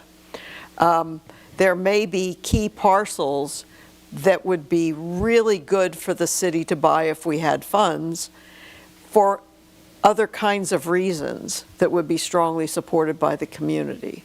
So the description of what land is bought needs to be broad enough to cover these several sort of predictable scenarios that could come to the city. I also think that DeBerry Land Bank is fine with me. DeBerry Forever has little appeal. I could be convinced either on 4-year rolling or 12-year term. I do think it doesn't need like the 20-year string that the county had for Echo and Volusia Forever. And I think the knowledge that the residents can terminate it is an important component of this. And I strongly agree that it has to be a referenda, whether or not we have the power to implement without a referenda. This needs to be seen as a response to the concerns of many of our residents, as well as the concerns of us who are here watching how things develop and the rules we have to work with, and how we get constrained by new requirements from the state. Fairly regularly, almost every legislative session, we get some sort of, in my view, impingement on things that were good for our city, and we did them with purpose, and we did them to meet our needs, and the right to do those things is removed legislatively. So I think this is a way to use a designated millage fund without a super long term that the voters say yes or no. I would encourage 0.2 to 0.5 mils rather than a 0.25. That puts us above their experience with Echo and Forever. Those are both 0.20. So I'd rather it be 0.2, like your screen says, rather than what you were thinking as you modified some of the earlier screens. I think that looks like that. And is it your thought that the decision would be made annually during the budget? Yes, similar to how Volusia Forever and Echo can be amended down to 0, which is how County Council has tried to do that. Yes, it is phrased as up to 0.2. Yes. So I don't like the up to. I don't like up to. So if you have a firm basement and the top story, and the public has every right to have input during the budget season, and the council, whoever is elected and in office during that time, can have a healthy debate as to how much they think they would like to do for the next year, given all of the other factors in a given year's budget. I'm happy with that. Thank you. So that would be my guidance. And there is no council formal decision here, I don't think. I think this is mainly a matter of guidance for allocation of time and effort going forward. Yes, if you could back it up to the timeline screen. I didn't connect. I'm too far away. There you go. So theoretically, what we can do is we can draft some documents that would make up an ordinance to give us all the options that are available, and then I think we'd have to do an ordinance rather than resolution. Okay. And then we can get those accomplished and get that done. I think your guidance is great. I think the council's pretty much reached consensus. We can make those proposals, do our workshops, get public input, So this way, by the time we get the ordinance done and get it over to, there's some good education in that regard. Just from expand your, obviously, we talked about the Bank of America building, the blighted properties, the threats that come from the legislature on properties that are going to be developed that doesn't meet our core values here. And so redevelopment, obviously I had some, but remember there's partnerships.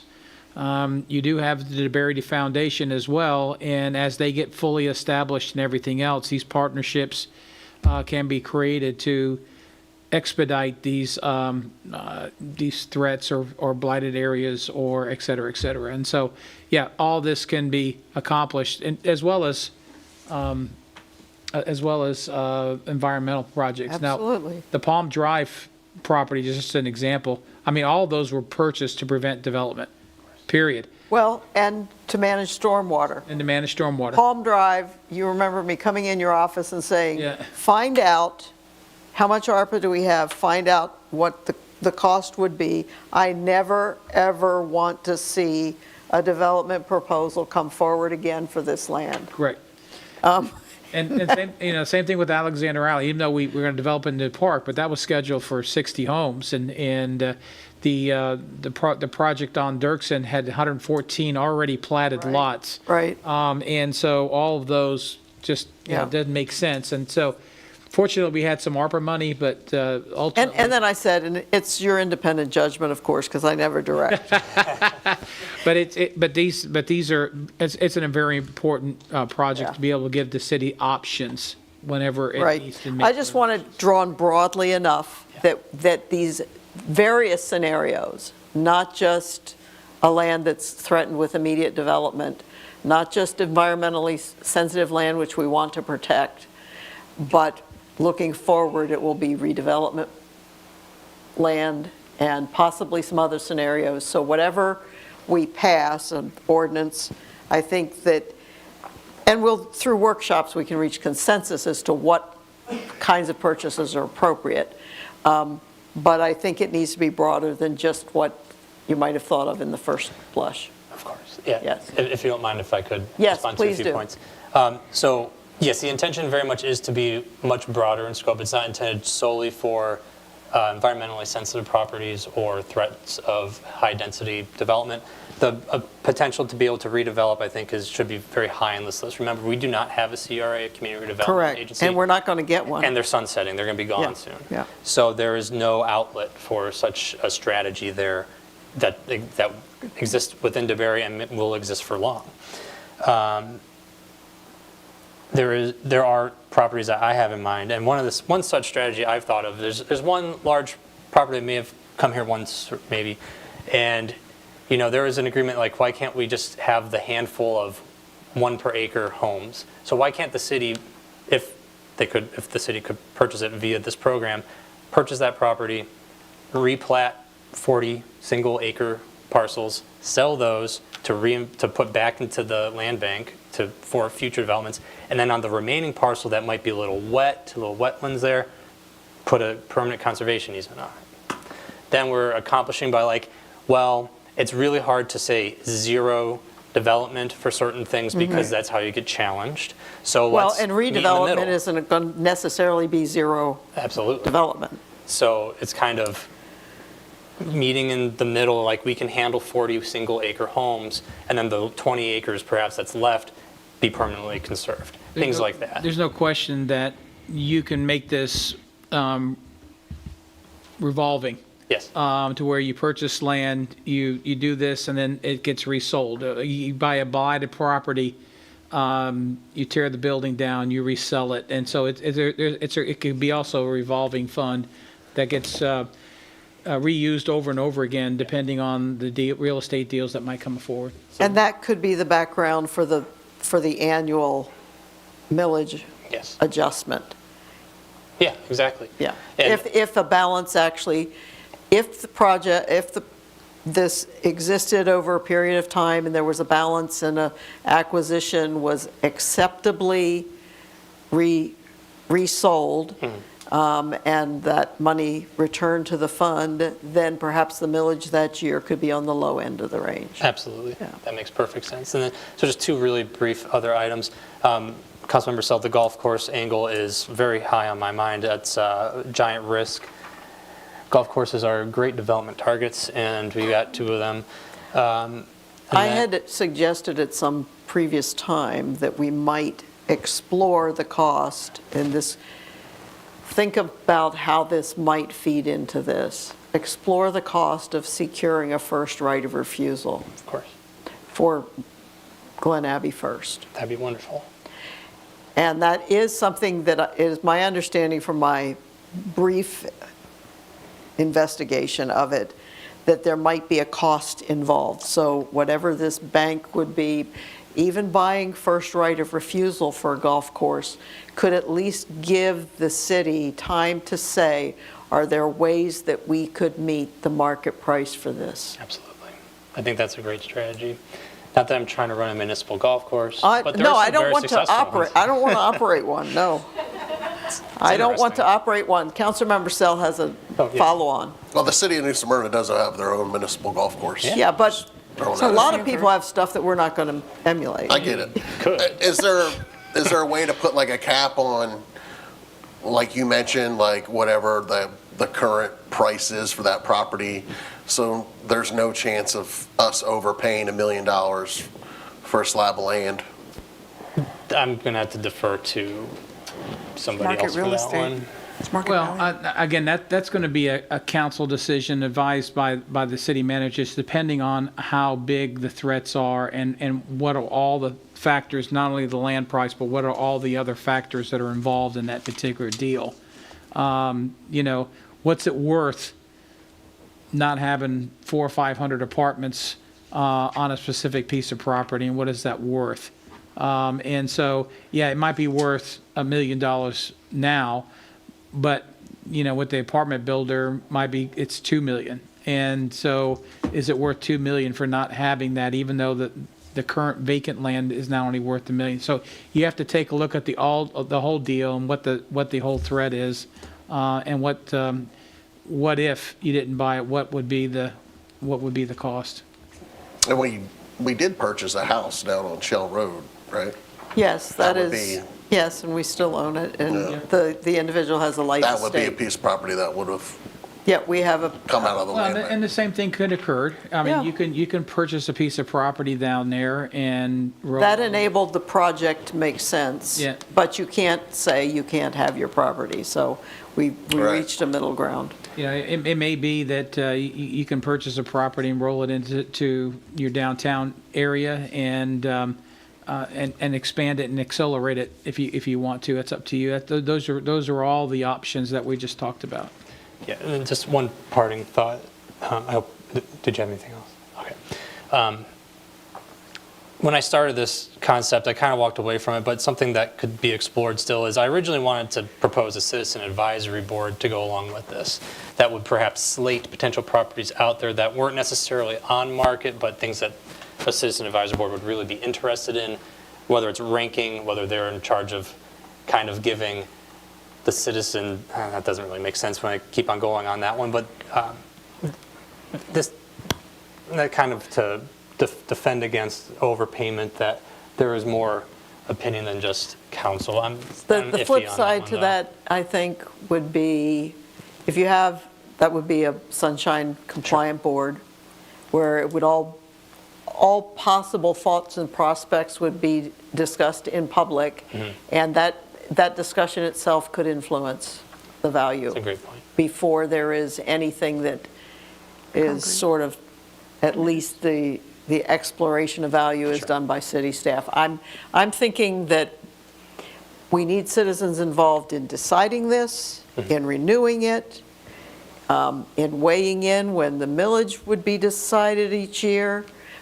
But I think we need to think carefully about whether there would be a downside to such a board. That's a great point. Thank you. Yeah. Okay. With no further discussion, we will move on to agenda item 6. City manager is requesting the city council discuss fiscal year 2025 to 2026 strategic plan regarding general transportation and stormwater strategic initiatives. Thank you, Mayor and Council. Welcome to budget season. As I was telling the mayor before the meeting, it just seems like it comes faster and faster every year. So first I wanted to thank you for adopting and approving an expedited strategic planning process. I'll tell you a little story, and I was just the other day looking at a particular organization and ran across their strategic plan. And by the third slide, there's two of us that were looking at it. I won't tell you who that is, right, Mayor? We were confused by the time we got to the third slide what the initiative was even originally meant to be.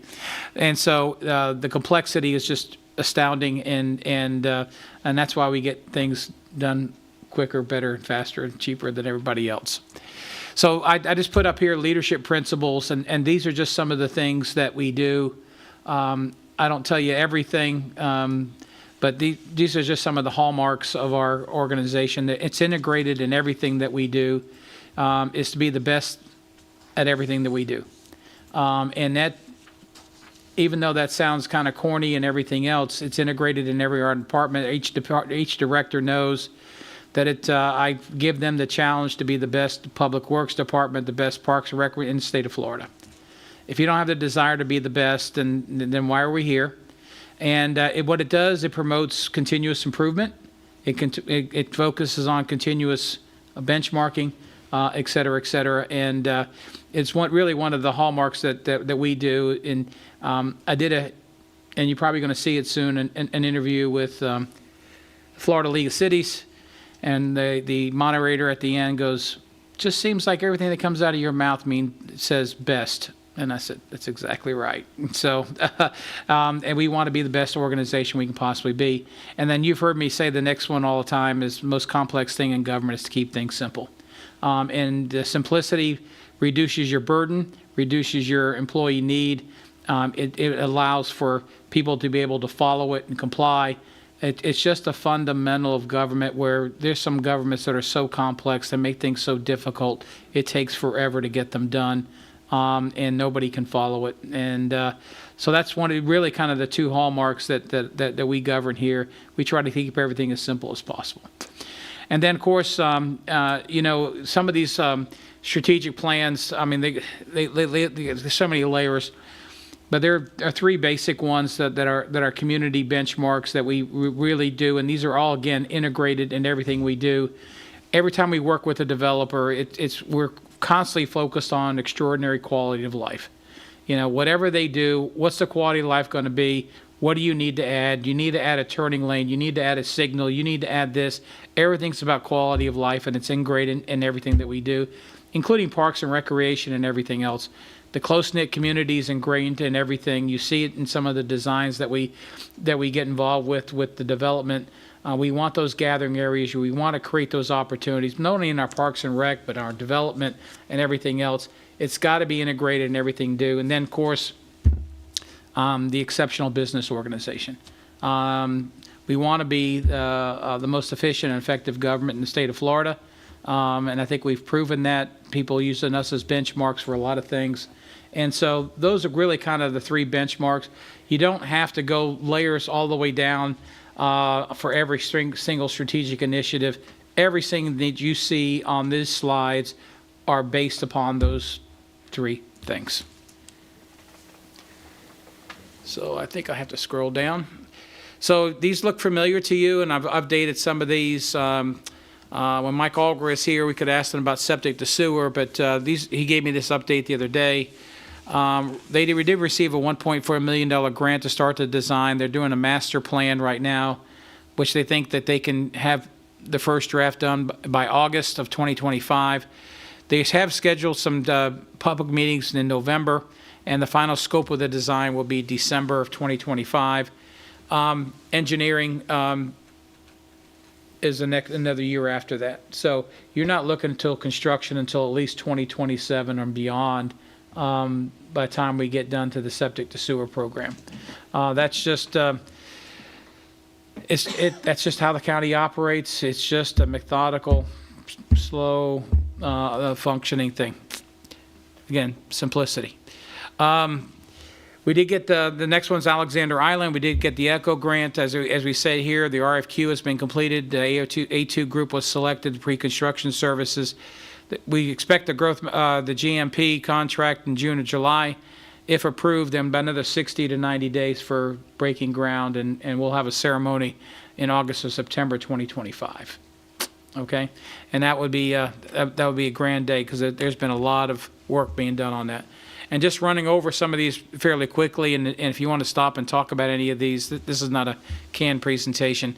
The southern entrance sign, we received the engineering proposal. To do that sign, it's $196,000 to engineer that. We did get $135,000 from Rostar when they built a cell tower down there. We have spent $46,000. The difference between 130 and 46 is now inside of reserves. We're going to need some guidance during the budget process where you want to continue with that sign. It's going to be net-wise, it's going to be about $100,000 net if you take the money out of reserves where we put it. And so we'll make some decisions during the budget process on that. And then, of course, the gateway entrance is still being negotiated with Saxon Point subdivision. And they've slowed up a little bit. You're starting to see a little slowing up of some of these developments because the debt market is a little difficult. Even though when you drive through Rivington, they got 30 houses. They got 30 houses going at the same time. Yeah. People are buying them, but as far as getting the development off the ground, it seems to have slowed down a little bit. I don't recommend reducing the stormwater fee at this time. We've cut it down about 22% since we came on board. We do have 22 projects, West High Banks, and we asked for $1.5 million from the Florida legislature for our general stormwater initiatives, and so we'll have to pick those off. All of them are fully engineered. All of them are, and I'll show you here in a minute. The Village Center strategy, that's building the campus here to a larger campus. The opportunity really hasn't presented itself yet. Maybe the land bank, may come into effect there, but the opportunity has not presented itself, and so that's why I left it that way. The traffic improvement plan, we're working with Volusia Sheriff's Office. Obviously, the driving behaviors, you see the numbers: 6,000 traffic stops, 3,100 citations, 2,600 warnings. We just did a little golf cart initiation where we had 10 golf cart stops, and we issued 6 citations for and more needs to be done. They were hot and heavy today on Donald Lee Smith. That's good. Or not Donald, and Plantation Boulevard. Yeah, there's room to stopping expand those numbers. Yep. Yeah. And so we and so we are, and so we'll continue. But golf carts are an important part of our community and has become that, and we want to make sure that everybody does it on a safely basis. The historical board is doing well. The resolution to do the DeBerry Foundation, and so we are moving forward with that. We did contract with the attorney last meeting, and so we're going to bring those board members next month to the council, and so we will get rocking and rolling on that hard and heavy. And we've got some good applicants coming in, and encourage folks that are interested in the foundation to apply. We are, that's going to be a successful organization, particularly with all of us behind it. And so the city sidewalk program, we continue to do that. West High Banks Road, we did extensive repairs there.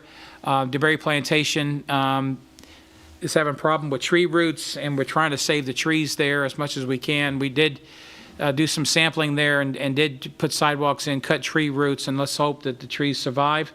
I ask everybody all the time, I said, okay, they go, well, the sidewalk is a little lifted, and I go, well, I got 2 options. I can cut the trees and they could die. I cut the roots and the tree could die. I can take out the trees and just put sidewalks there, and then you don't have to worry about the sidewalk being a little irregular, or we can continue to grind and do the best we can, and it'll be a little wobbly. And they go, leave it a little wobbly, because they want the trees there. And so I don't blame them. I got a meeting next week with Volusia County Sheriff's Office. I anticipate an increase. I don't know if there's going to be additional personnel that they're going to recommend, but we are going to have to deal with an increase there, I think, from Volusia Sheriff's Office. That's just my prediction and what I'm hearing through the grapevine. The facade grant will be presented to the council before the end of the fiscal year. We have accumulated some good money with the BTRs. And as you know, it's our policy that we collect it from the businesses. We're going to turn it back to the business environment. And I wish every city did that.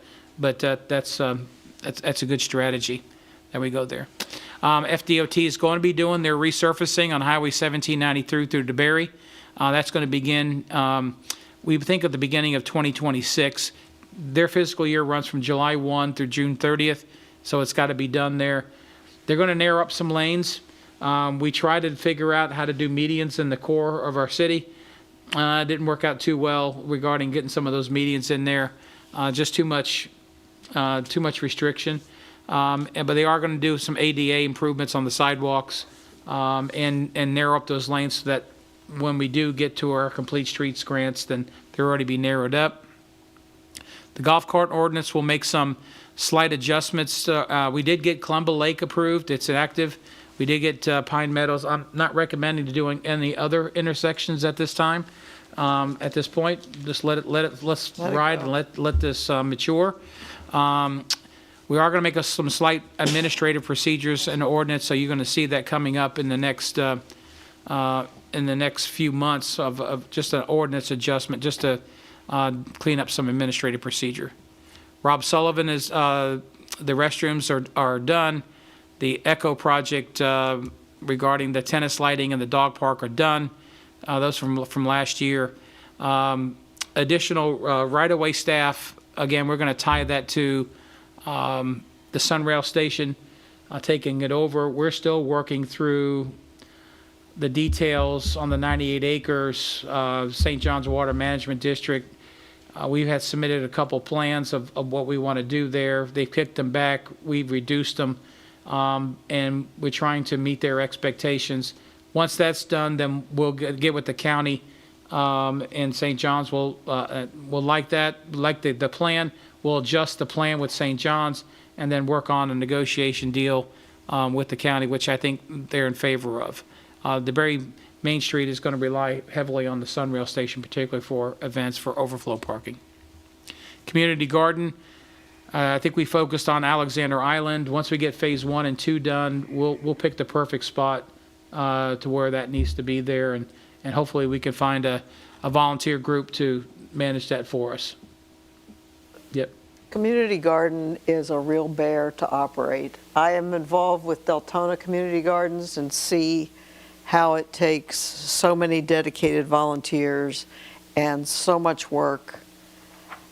It is a great idea, but implementation, as I've seen it in other adjoining jurisdictions, is very, very difficult. And so personally, while I like the idea, unless we have a really solid group of dedicated people that will take it over, I think we can let that on the list, but not of a high priority in my way of thinking. Okay. If there's anyone that thinks it should remain a high priority, by all means say so. But it's just been very difficult to manage it day in, day out. You can have a lot of enthusiasm for the first 6 months, and then when it comes to weeding the beds, re-renting them, or whatever your format is, having community events to get people there to build enthusiasm, it's a real slog. Well, we have a couple years before we can get to that yet. Yeah, so I'm just saying, yeah. I think that as we get closer, it has to have a reevaluated. lot of thought before it will go forward as and I really want, if we have one, for it to be successful. The idea of a big fanfare and a lot of work and then have it fizzle out 6 months from now is not real attractive to me. Councilmember Sell? It was definitely my hope that it would be really organic, like it would just happen. It's not happening. I know. Yeah. Well, you know, you got the pawpaw plants at Alexander Island. I mean, Yeah, but I got to go see where some of that piping is sitting. yeah. I think it may be sitting by my pawpaw. Oh, the staging? So I don't know. Could you create a pawpaw garden? I don't know. We'll figure it out. So the Gateway Center has been that project's complete, and we'll request removal of this item. The holiday events, we have increased them as far as complete's concerned, and we're going to ask that maybe we request revisiting the holiday events once we get Alexander Island done. And once we get Main Street done, then I think the additional decorations and everything else for those two there, I've been approached by maybe we can do a riverboat parade, you know, once Alexander Island is done. And so these are all these things that are running through the holidays. And There is one thing, though, that was put on the back burner after the last holiday. The holiday decorations on the streetlights down 1792, I know that Jason knows there has to be a further discussion of that before we move forward for the coming Christmas season. Correct. So that would be my only exception to, you know, Yep. putting it off. Okay. Councilmember Sell? I agree with the mayor 100% on that. Okay. I get that from my wife Yeah. during Christmas. The second thing is just thinking way, way ahead if we ever do get the signage by Gateway and down by downtown, like those jellyfish lights where you can program them to do like, you know, Christmas theme and a St. Patty's Day theme. I don't think they're very much, even for if the government purchased them, I don't think they're that much. I think they would be kind of cool, and I think they have a long shelf life of like 10 years. I just throwing that out there for that signage. All right. Okay. And then obviously we may have some enhancements at the 4th of July, the 250th anniversary Right. in 2026. And large community events, we'll continue this as our assets become alive, you know, Alexander Island. You know, do we want to still have the tree lighting ceremony at Gateway? Do we want to move it to Alexander Island? Do we want to move it to Main Street? There's just a number of different options there to going forward. The Fort Florida Trail is complete along Fort Florida Road. It now connects the Sunrail Station to Alexander Island. Riverbend North is on its way. It's in process, so there will be a trail that will go all the way around Fort Florida Road to Main Street eventually. The Donald E. Smith Trail, the engineering is complete. We're awaiting the easements from Westridge. Bidding process is going on here as we speak. A contractor will be secured by June 2025. That's a $2.4 million project that the state will fund, and then we will take over the maintenance. In the month or two, you'll get a maintenance agreement from FDOT, and you'll get an interlocal agreement from the county within the next month or so for the trail. And so we think the construction there will start in fall of 2025, and that will be a one-year project. The trail segment from Integra to Gemini Springs is complete. We do have a small change order as a result of finishing that, and so FDOT funded $180,000. I think you're probably going to see a little change order for about $10,000 to $18,000. And then obviously the other segment, the 2.17 acres, that is the DeBerry Town Center LLC's responsibility when they develop that corner. They're going to hopefully close on the property by the end of this month. I have a feeling that once the Publix comes in, all those parcels will go quickly. That trail will be done. And so we'll have complete from Gemini Springs Trail all the way to Alexander Island. The gymnasium is on our long-term plan. You know, we are in the process of purchasing that 5.5 acres at Sullivan Park from Duke. And hopefully in the next month or so, we will get to closing on that. But this is a long-term project. Location is, I just not necessarily at that particular location, but I think, I was even talking to Tim Bailey at one time. There's not really one gymnasium on the west side of Volusia County. And so that is public, that's open to the public or run by a city. And so we need to think about, maybe that's a good next recreational step going forward. And I wish we still had the old fire station. That'd have been perfect for that, but, but anyway. There was a rumor a year or two ago that we were going to try to get a co-op with University High School, at least for like a basketball program. And they were going to use our fields, and it was going to be reciprocal. That just never panned out. Just never panned out. Yeah, that just never panned out. Well, the broadband is coming in. Obviously, AT&T didn't hire the best in contractors, but broadband is coming in, and yeah, we're dealing with the damages that they create. But the broadband is getting in. Memorial Park upgrade, and I think this project can be assumed by the DeBerry Foundation, where they can sell the bricks and grade bricks, et cetera, to enhance that. The small amphitheater, again, we're going to put this on hold. The St. John's Water Management District didn't like a small amphitheater over there on the 98 acres. And so we'll figure out a location that might work. Yes.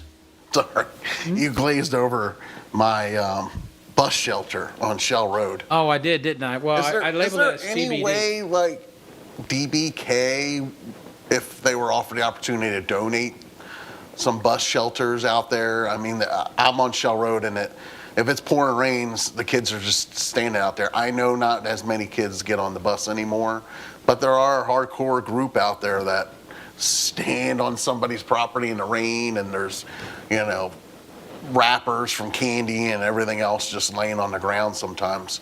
I don't think the shelter would do anything about the wrappers. Like a trash can there and a shelter. They could name the shelter DBK or whatever, just something out there, like 2 or 3 of them would be great, just to keep the kids dry when it does rain, so they don't have an excuse not to go to school. Just a thought. I hear you. Okay. The street adoption program, I request removal of that. The animal control services, we're working on that resolution for the TNR. We're trying to find some benchmarks out there to where we can get the language in there. And so stay tuned to that.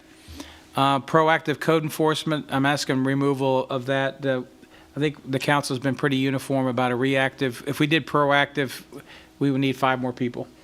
And then obviously the pedestrian bridge is long-term.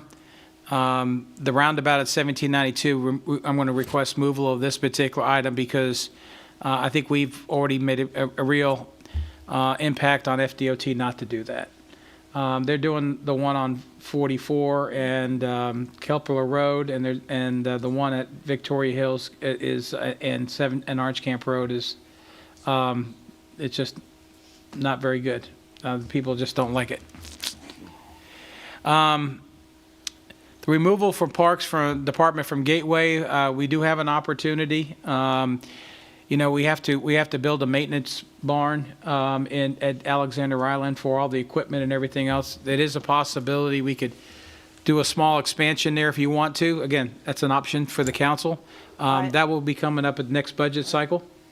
My immediate feedback is I am concerned about cost overruns on the features for opening the park, and that will be in future discussions my highest priority. And while I see this as a medium-term goal, I don't want to see in phase 1, when we don't have amenities done, that we're building more staff facilities. Well, the maintenance barn is not covered by ECHO. Right, but it's still our citizens' money. If we have money to make sure that the phase 1 amenities are fully built in a reasonable time, and there's leftover money, then I'll be all with you. But I'm thinking it may be a stretch to get the amenities, which to me are the highest priority. Just brief feedback there from my part. Fully understand. And so we get into transportation and other capital projects and initiatives. Fort Florida road reconstruction is done. Alexander Island is going to be starting here in a little bit, in probably August or September. The Fort Florida Road Bridge, again, engineering is a little slower than anticipated. Permitting is a little slower than anticipated. And so we're trying to meet the November 2026 start date, construction start date. Trying to do this project off hurricane season. And so, yeah, we're going to try to do as much as we possibly can. If we don't meet this November, then we may need to have an extension to next November to get that bridge done. Benson Junction Road, we have paused that for right now. We're working with FDOT. These LAP regulations with FDOT is government at its worst. I'm going to just tell you right now. It dries up cost. For example, CEI, FLAP requirements require somebody to be on site every single day. And the LAP requirements now, just the CEI for Benson Junction is $875,000 just for CEI for this particular project. So, we put it on pause to reevaluate. The project, because of LAP, has gone from 5.7 to 10 million. And so we're looking at a number of different options there. So be patient with us on that in that regard. The 1792 resurfacing there, the power lines underground, we're working with our lobbyists and consultants and possibly getting some federal grants through the United States Department of Transportation. And also with the completion of street conversion along 1792. Fort Florida Road upgrade from Kalen to Fort Florida Point, it's about 60% done. We are negotiating with Riverbend North. That's the Murphy property. It's 110 acres. It is under contract. It is in process. And this particular road segment is about 1,900 feet. There are ditches there on the side of the road now. Our desire is maybe to run the stormwater through Rivington North. And that's part of our negotiations, is they build a bigger retention pond to hold the water from that road and then have it flow through their system. This way it reduces our cost and it allows us to upgrade that particular road and not affect anything else over there. Alexander Island Improvement 3, we have applied. We're working on the Army Corps of Engineers. That's the amenities along the river. And it also includes the exclusion zone that's in there. And you're going to see coming here in the next 30 to 60 days an exclusion zone ordinance to establish an exclusion zone that will make Alexander Island go from a boating property to a land property, to where I think our focus is that we want our land lovers to be able to enjoy the river. If we don't do this exclusion zone, it will become the Redneck Beach, the new Redneck Beach, where all the boats will totally occupy that particular space, and then our residents won't be able to enjoy the shore or enjoy the berm because there's just so many boats that now occupy the shore. And so that exclusion zone is very important, particularly for any fishing piers, particularly for any kayakers, to where motorboats don't mingle with kayakers or canoers, at least in the initial start. If kayakers want to go out into the main river, that's up to them. But at least for the initial part, the 200 or 300 feet from the shore would be a buoy fence to prevent motorboats from occupying and dominating that shoreline. The fire station is 60% done. How much is that number? What is that number? For that exclusion zone? Now, the estimated cost on the fire station. 6, it's up. 6.0.2? Yeah, we were at 5 point something. Well, I think it's 6.02 million, actually. Is there a period Yeah, left in there? there's an extra period, but I'm that's looking at, still like, how do you higher say than that anything number? we've seen Yeah, before. my bad. No problem. There's an extra period. That's Okay. 6.02 million. 6.02. Yeah. Yep. And then the Gemini Spring Annex Trail is complete. That's that from Integra there, and obviously some of these are overlapping. The developer for the 2.17 acres will take it from 1792 to Integra. The Sunrail Exchange, the Duke property purchase, we covered. Gateway Park entrance, we covered. The quiet zone is in process. That's going to take a year's time to get through the federal government. And then once you get the approvals, then you got the construction of the additional arms and everything else. You know, the arms that are by Sunrail, to me, look like they are like the arms in the quiet zone in Sanford. So I don't understand this extra arm stuff. Now, there are pylons in between the tracks that I could see we have to add. Yes. But there's a quiet zone on, when 1792 turn right on Lake Monroe, that rail crossing there is quiet zone, there's a sign. And when I look at it, it doesn't look like we need a whole lot more equipment than what we have, except for the pylons. We don't need to spend time on it now, but I'm just saying you can see what that looks like there. The quiet zone application also includes the crossing at High Banks and the crossing at... Correct. There are three, and I could see the pylons, given government's way of buying, could be $42,000 for three of them. But it's not going to be arms, I don't think. I think it's going to be like rubber pylons if High it's the Banks same it will. thing. High Banks, you need an arm enhancement at High Banks. Okay. You need an arm enhancement at Barwick. Barwick, okay. Or Florida, you probably won't need... You don't need arms there, as best I can see. Yeah, the whole ideal is that because there's no noise now. Right. To prevent people from going around the arms. And But right now, we have a small arm and a big arm, even at High Banks, and a small arm and a big arm. Yeah, but the cars can still go around it. Yeah. If the arms are down, the cars can go around it. Yeah, The new arms prevent it, it crosses each other, so they can't get through it. there might be some stanchions. that And might be in they the do middle of do that all the The time. stanchions, they have to be added. I can see it there. Okay, we won't get hung up on Yeah, that. that's a whole federal thing. The Spring Vista traffic signal at 1792, obviously that's still FDOT programming. They run it through basic priorities. The Spring to Spring Trail is again under discussion, and I got the school board still here. They own the 48 acres, and yeah, if you want to discuss that later. We can talk that another day. James Pond pumping station will be done June 1st. We are going to go back to St. John's Water Management District to ask for a permit enhancement to increase more rate. And so just you can see there. The West High Banks is a legislative appropriation, but they may kick us over to FDEP to apply for the grant for West High Banks. That's an $8.5 million project for all of it. We asked for phase one, so I believe they're going to send us to FDEP for that particular grant, which is okay. Bill Keller, Lake Charles pump, that is to irrigate Lake Charles. This project should have been done 20 years ago.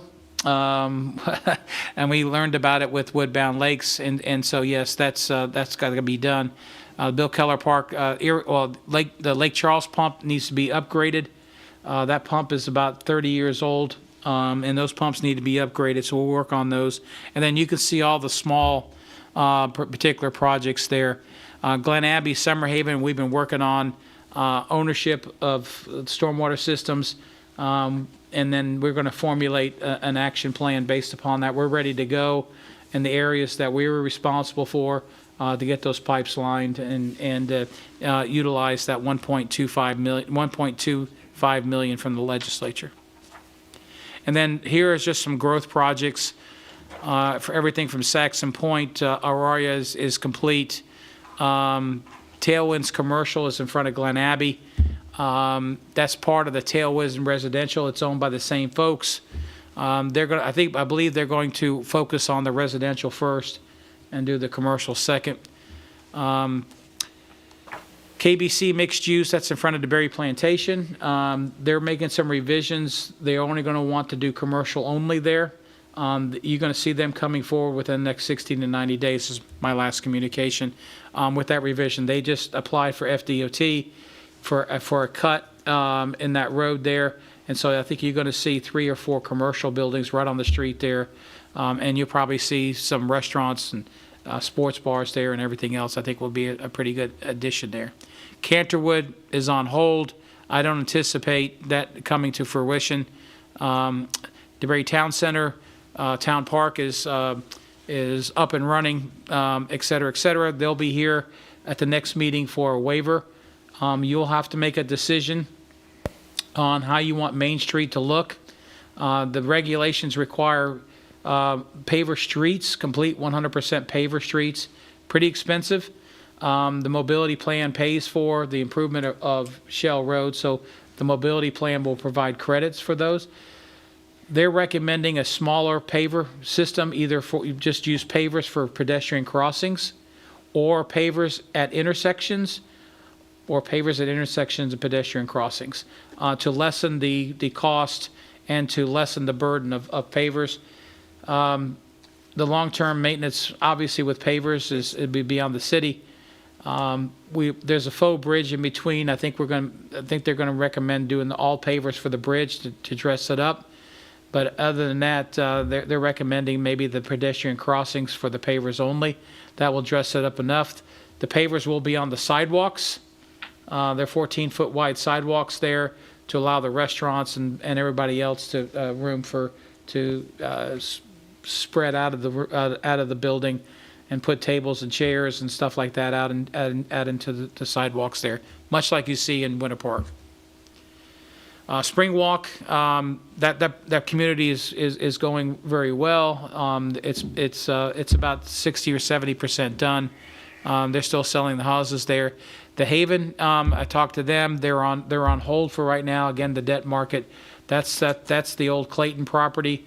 There's 2 commercial out parcels there, and then 240, and that's already been approved. We've extended that for another 2 years.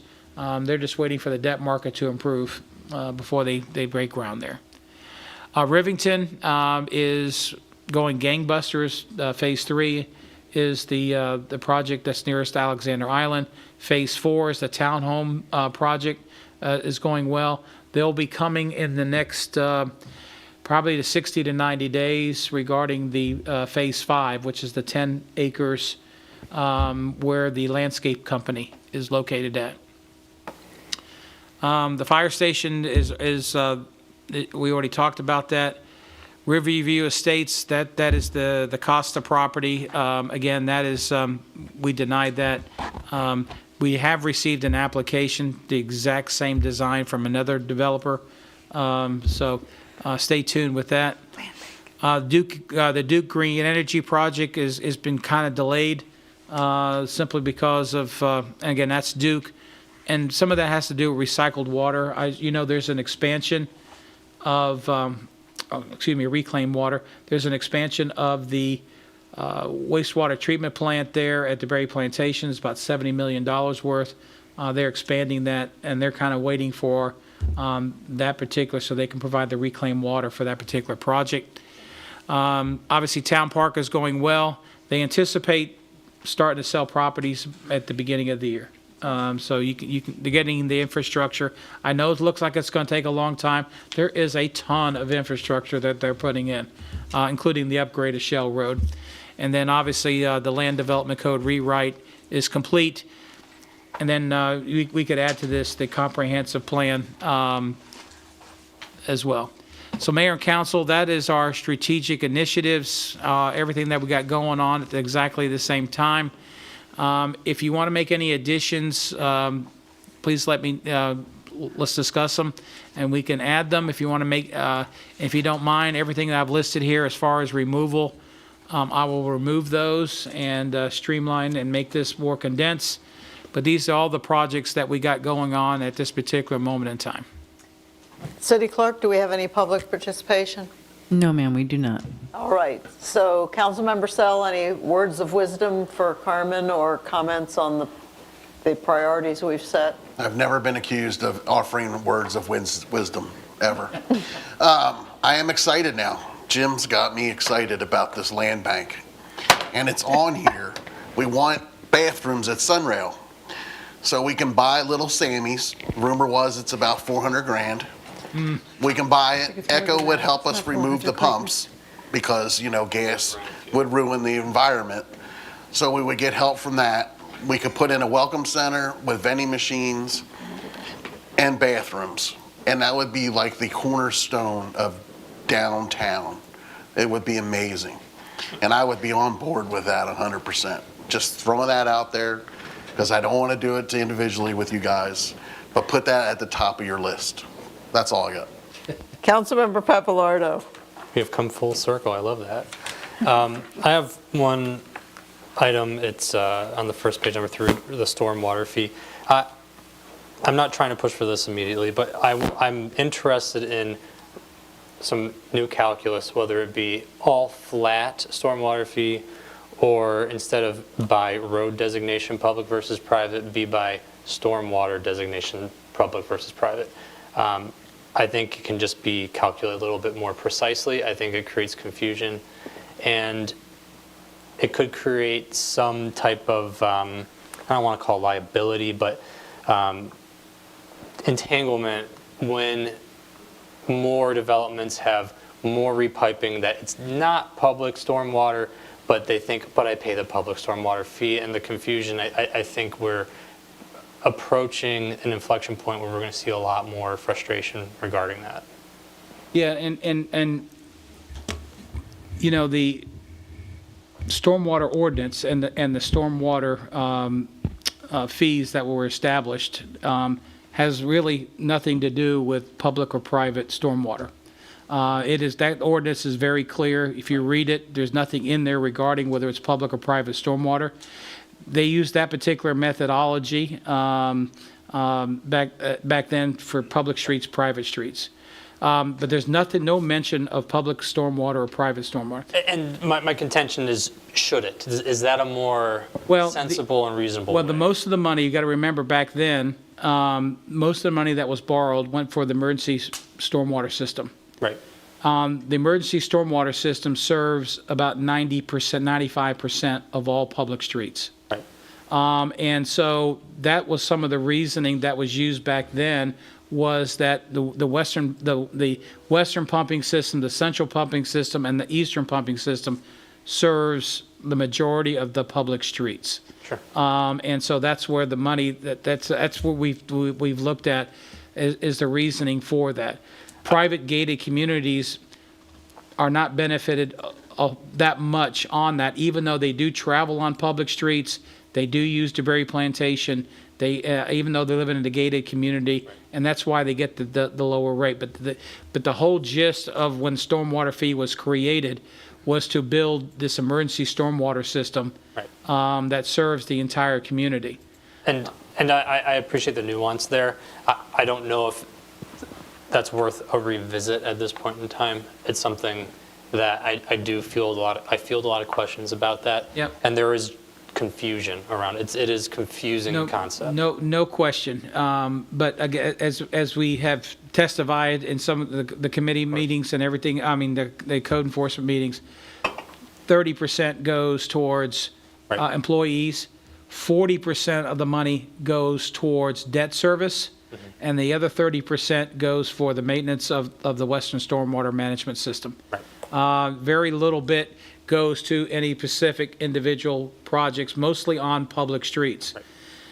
As much as the arguments are for those who say, I got a private stormwater system, why do I pay a fee? You got folks on the east side that have absolutely no stormwater system whatsoever, that paying religiously $160 a year. And so there's the reverse. These guys don't have any stormwater systems. The water runs on the street, into their yards, and down to a lake. They don't have a system, but they've been paying. But they pay for that. They pay for that Western pumping system to move the water out of their lake into Lake Monroe or into other areas. And so you have a wide verse there. Where I know some people are going, well, I have a private system. Why do I even pay $80? Well, I got folks over here that have no stormwater system and paying $160. Everybody uses the streets. Everybody, public streets. Everybody benefits from the Western pumping system. Just take a look at the entrance at DeBerry Plantation during Milton. There's a lot of public and private people who are trying to get out of their subdivision, coming from private gates, but they were using that public street to get out. And so that's where the benefit is, and that's what really ultimately it's for. Understood. Okay. Councilmember Stevenson? Thank you, Mayor. I would agree for the items that you have marked to take off, that I think it's time to go ahead and clear those. Either they're finished or there's no interest in them. When you covered the golf cart crossings, I'm glad that we've gotten all of the ones done on this side. However, I do have people that live in Summerhaven on the other side of Enterprise that would like to be able to get into the rest of town. And I would not want to pause too much longer on that and try to look for the solutions for them. Also regarding traffic safety and improvement plans, I'd like to possibly look at improving some of our parallel accessory type roads, which would include things like, I don't know, DeBerry Drive, Shell Road, Amigos, some of these roads that people are going to take when the main roads are slow, that they use to get through town, to improve them for pedestrian safety, the sidewalks, the width of the road, the condition of the road, visibility, and plants and trees and whatnot that might be affecting the road condition and safety. Especially as we're finishing up some of our development, we can't control what happens with the Volusia County roads on Dirksen or Enterprise, and I think addressing some of these, I'm not sure what exactly the term is, but these parallel accessory roads to improve them and the function for our city. And that would be all I have. Thank you. Vice Mayor Butlin? Thank you, Mayor. I certainly don't want to add anything. No. God, we are busy, the foundation wasn't even on here, and we've got that going. We've got a couple of things going. Well, new ideas come up all the time. I know, Yeah. but at this moment, we have a lot going on in our city. And I think it's great. Let's get rid of the ones that are done. I like to see them off. I don't even want to see that they're done. Just take them off. Yeah. And let's clean this up. But I thank you for this, because I know you have to go and update it all, but I don't think we need to add anything. I'm okay with taking what's done or no longer interested off. And let's just keep going with what we've got. We've got a lot going on. And after Main Street is in and Alexander Island's done, 2 or 3 years from now, you never know what else can come up when the foundation gets started. They may have their own ideas of what initiatives and stuff. But right now, I am content with our city running as it is running now. And that's all I have to say. And I'm not going to keep us here either. I think remove the things that should be removed, that you've identified. I think this is enough for us to focus on for the coming year. As always, we're nimble. Something new emerges on the landscape, we'll deal with it. We'll make it a priority if it is a priority. If the legislature, please know, throws us some sort of new complicated thing for us to handle, we'll make it a priority. But for our planning purposes, I'm happy with what we have here. And if there's no further direction for the city manager on this, do we need a vote? No, I don't need a vote. I got your guidance and everything else, and I'll see where I can fit some of these. I like to put them on a list, because if I get the opportunity to combine, I will. The signage down at the southern end down there, if you say no, I was planning on see if I can get it budgeted next fiscal year on the engineering part of that. So that's the 190,000. We got 100,000, 90-something thousand in reserves from that Rostar. There was a particular contract with that to where we would either do landscaping or enhance down there. I have to take a look at that contract. We may have some obligation to do something with the rest of that money. So I'll try to see what I can do to fit it in next year's fiscal year budget to get it accomplished. Okay. At least get it engineered. All right, we'll certainly have a couple of bites at that budget apple, so we're good. Absolutely. Okay, moving on to reports. Councilmember Sell, anything to report? Nope, not this time. Councilmember Papalardo. I'd like to thank council and the mayor for hearing my land bank idea. I was very happy to share that more thoroughly with you tonight. And to everybody, happy Easter. Councilmember Stevenson. I had the pleasure of participating in the river run. It was a beautiful day. I didn't actually run, but I did finish, and I have a baseline to hopefully improve. And I hope everybody has a great holiday. Thank you. Vice Mayor Butlin. Thank you, Mayor. I did attend the pancake breakfast, which was very well attended and hopefully successful to the organization. And we also did a ribbon cutting for Rise Realty, hoping their success in the city. And I just want to remind everyone that Arbor Day, we won't meet you again, I don't think. Arbor Day. It's April 26th. April 26th. Yep. So it's giving a tree away. Yes. Residents of DeBarry, hear me. And I just want to say, staff, thank you and enjoy your long weekend. I know you got Friday off. Yes. And happy holidays. I have a list of what I did last week, but we can skip it given the hour. And I was going to mention Arbor Day, and I would also mention we had Community Church here. They're doing a community event on the campus that they have at the corner of Fort Florida and West High Banks. On Saturday, beginning at noon, there's a free Easter egg hunt. I am on duty noon to 1 there.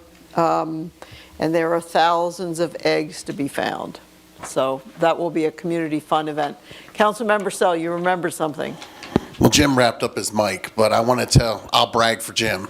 He finished first in the 5K out of elected officials and Perfect. 65th overall. Perfect. So just want to give him Fleet props. of feet. We're very proud.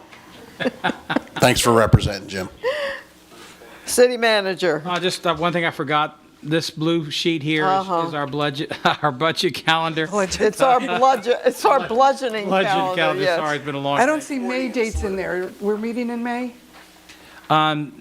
This is You're the meeting in May. budget This is calendar. only for the budget. Oh, budget, Yeah, okay. and So there'll be something with the June 4 meeting relating Okay, to gotcha. budget, but not in May. Not in May. Okay, got it. That's wanted to make sure. All right. and some of the dates on here doesn't apply to you Okay, guys. it's just- they're a just statutory. statutory This is thing. a staff's guide on making sure we meet all the deadlines. Okay. City Attorney, do you have something to report? I won't hold you. Happy Easter to all. Happy Easter to all. We stand adjourned.